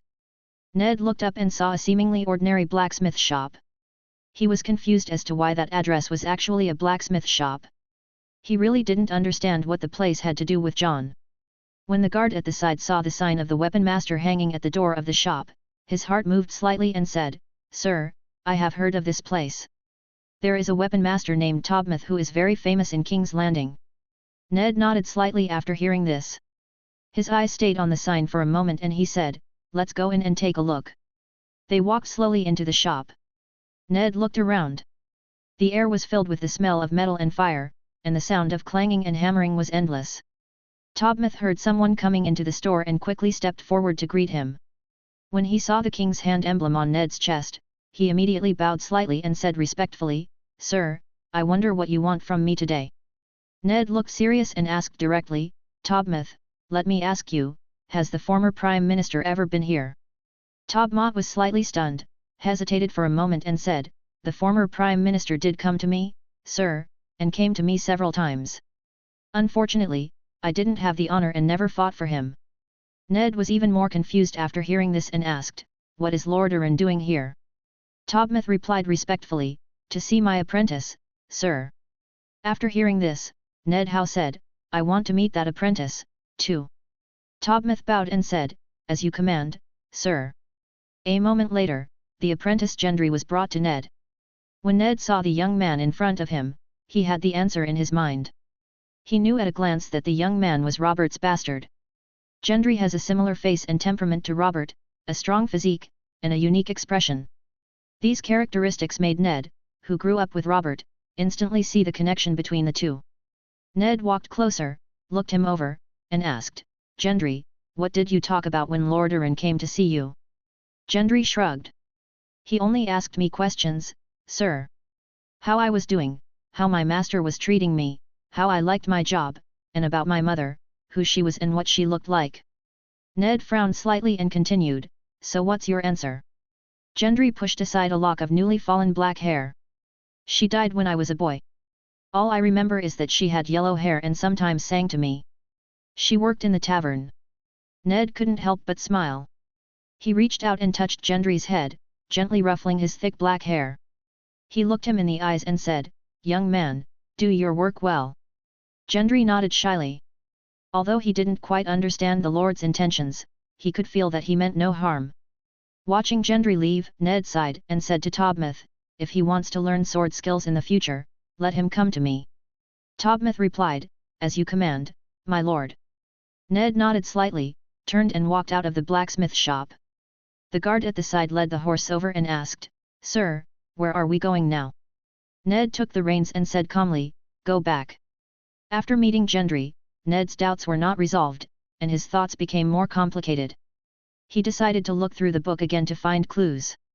Just as Ned and his party rode away, they did not notice that not far behind them, several figures hidden in the crowd were quietly watching their every move. As Ned left, a figure immediately rushed towards the Red Castle. Peter was dressed in exquisite yet understated attire, moving gracefully through the corridors of the Red Keep. The humble smile on his face was like a mask as he greeted the nobles he met. His words were polite and friendly, giving no sense of what he was thinking deep in his heart. After a while, he arrived at the entrance of Mager's Holdfast. His eyes became sharp instantly, and he quickly glanced left and right. After making sure that no one was paying attention, he quickly climbed the stairs like an agile cat. Chapter 159. The Strangler. Peter hurried up the stairs and came to a luxuriously decorated room. Cersei and Jaime were waiting here with serious expressions. Cersei held her head high, her eyes full of arrogance and majesty, but she also felt a little uneasy in her heart. She knew that once her plan was exposed, the consequences would be disastrous, but her hatred for Robert and the temptation of power over the years prevented her from stopping. As soon as Cersei saw Peter, she asked, "Littlefinger, how are things going?" As she asked, she secretly observed Littlefinger's expression, trying to judge his loyalty from his subtle reactions. Peter bowed slightly, respectfully but with a hint of subtle cunning.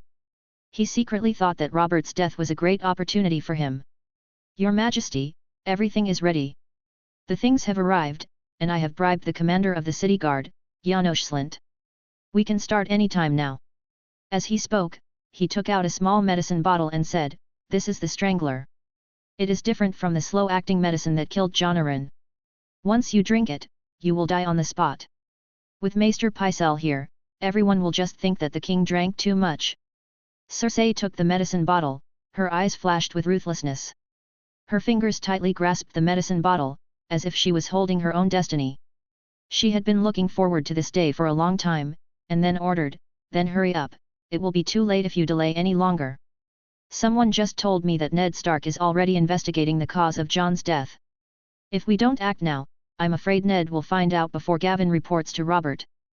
Jaime frowned and asked, "Poisoned? Who did it?" His heart was also full of worry and helplessness.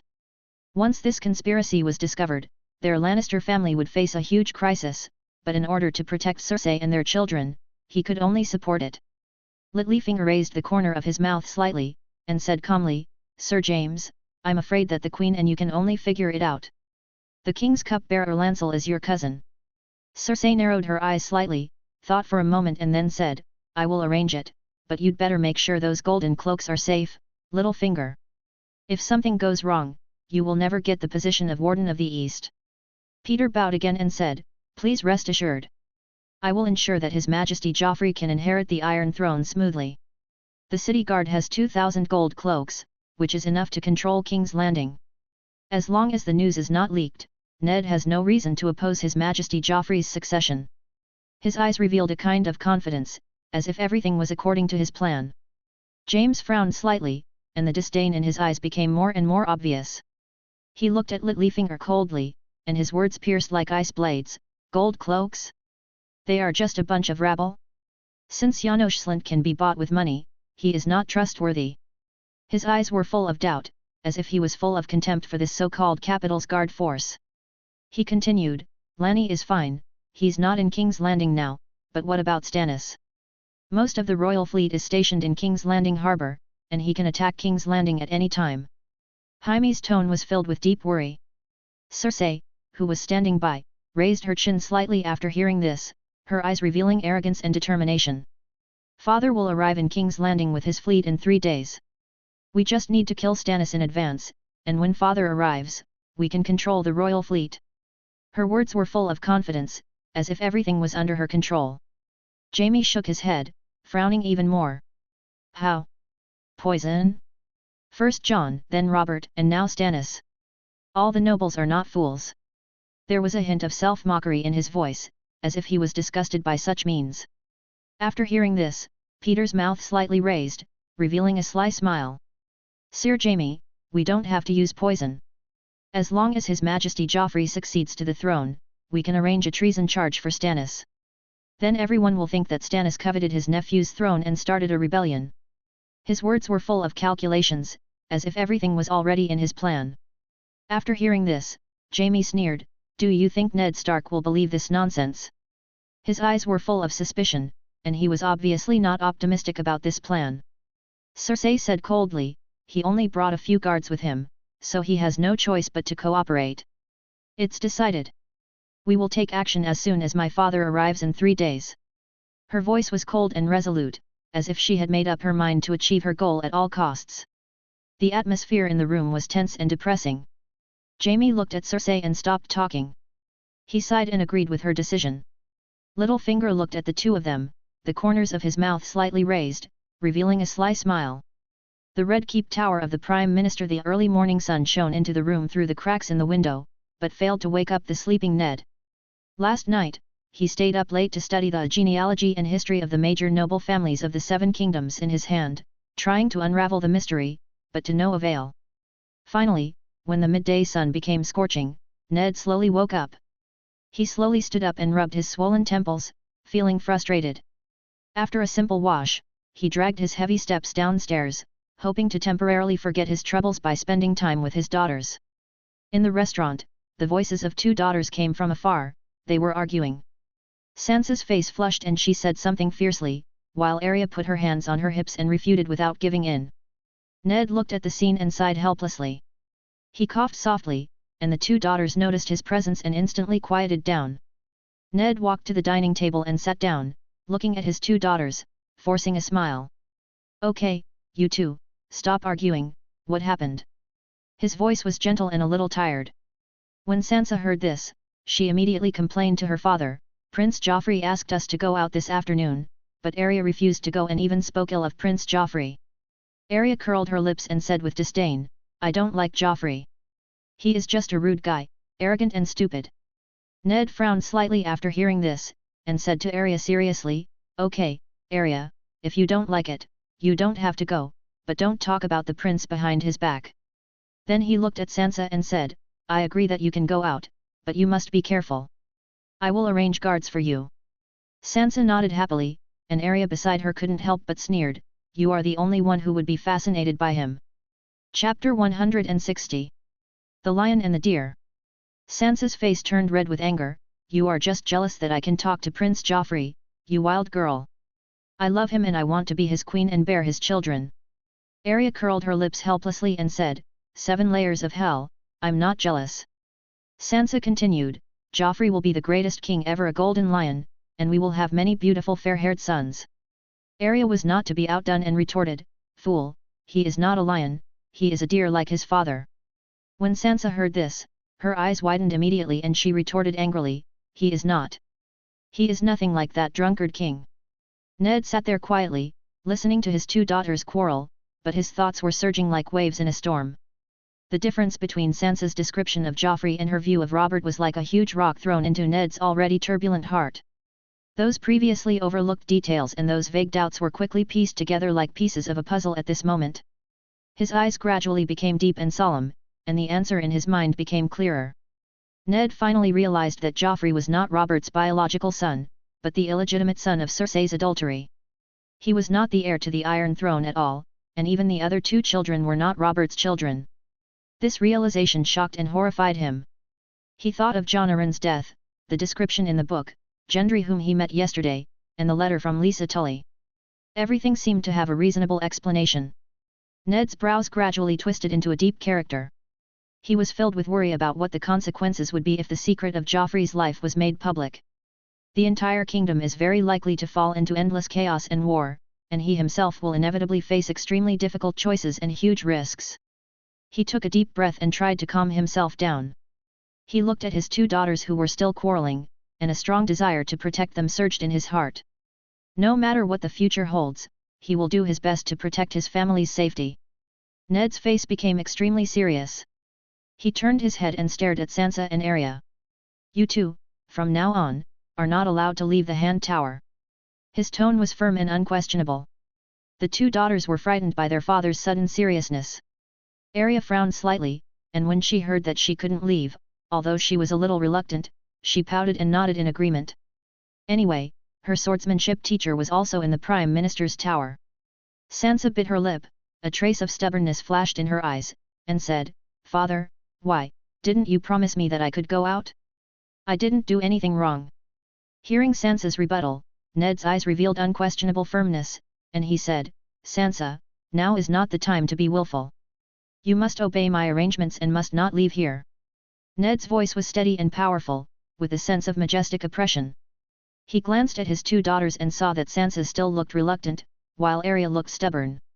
Ned took a deep breath and emphasized again, "This is an order and must not be disobeyed. When I come back, I will explain it to you."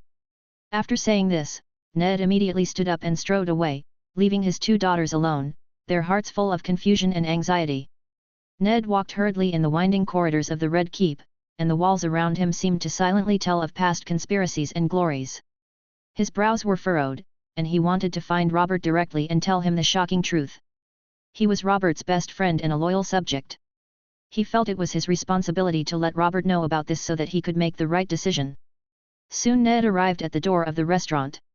Usually at this time, Robert would have lunch with his children. Listening to Robert's voice inside, hesitation gradually arose in his heart. He thought of Cersei's children. If he told Robert directly, the 3 children would surely be killed. Although Cersei's behavior violated morality and ethics, the kindness and compassion in Ned's heart prevented him from being cruel. He took a deep breath and was unable to move forward for a moment.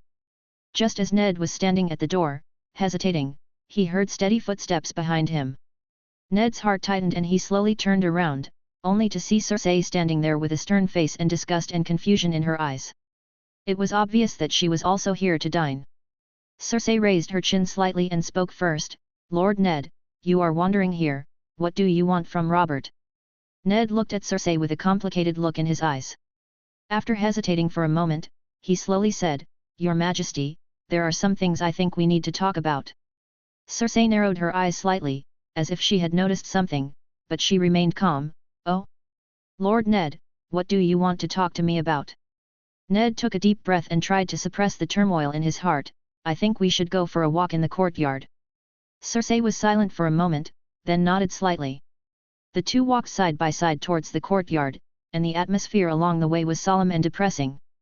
Arriving at the courtyard, the sunlight shone on them, but it could not dispel the tense atmosphere. When they were alone, Ned stopped and turned to face Cersei. "Cersei, I already know the secret." Ned's voice was low and serious.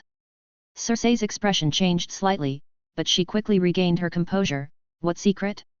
"Lord Ned, I don't understand what you mean." Ned looked Cersei in the eye. "We both know that Joffrey is not Robert's biological son." A flash of panic flashed across Cersei's eyes, but it was quickly replaced by toughness. "Lord Ned, please do not make false accusations. If such words were to get out, it would be treason." Ned sighed slightly. "I could have told Robert about this directly, but I thought of the 3 children. They are innocent. So, I decided to give you a chance." Cersei was slightly startled, with a hint of surprise in her eyes. "What chance?" "Take your children away from King's Landing and fly away. This may avoid a bloody battle," Ned said sincerely. Cersei was silent for a long time, then said coldly, "Lord Ned, you want me to give up everything I have and run away? Where do you want me to escape to?" Ned shook his head, sighed deeply, and said, "This is not giving up, but for the safety of several children. Leave King's Landing, Cersei, and don't go back to the Westerly, otherwise you will drag the kingdom into the war. Go to Essos, where no one can find you."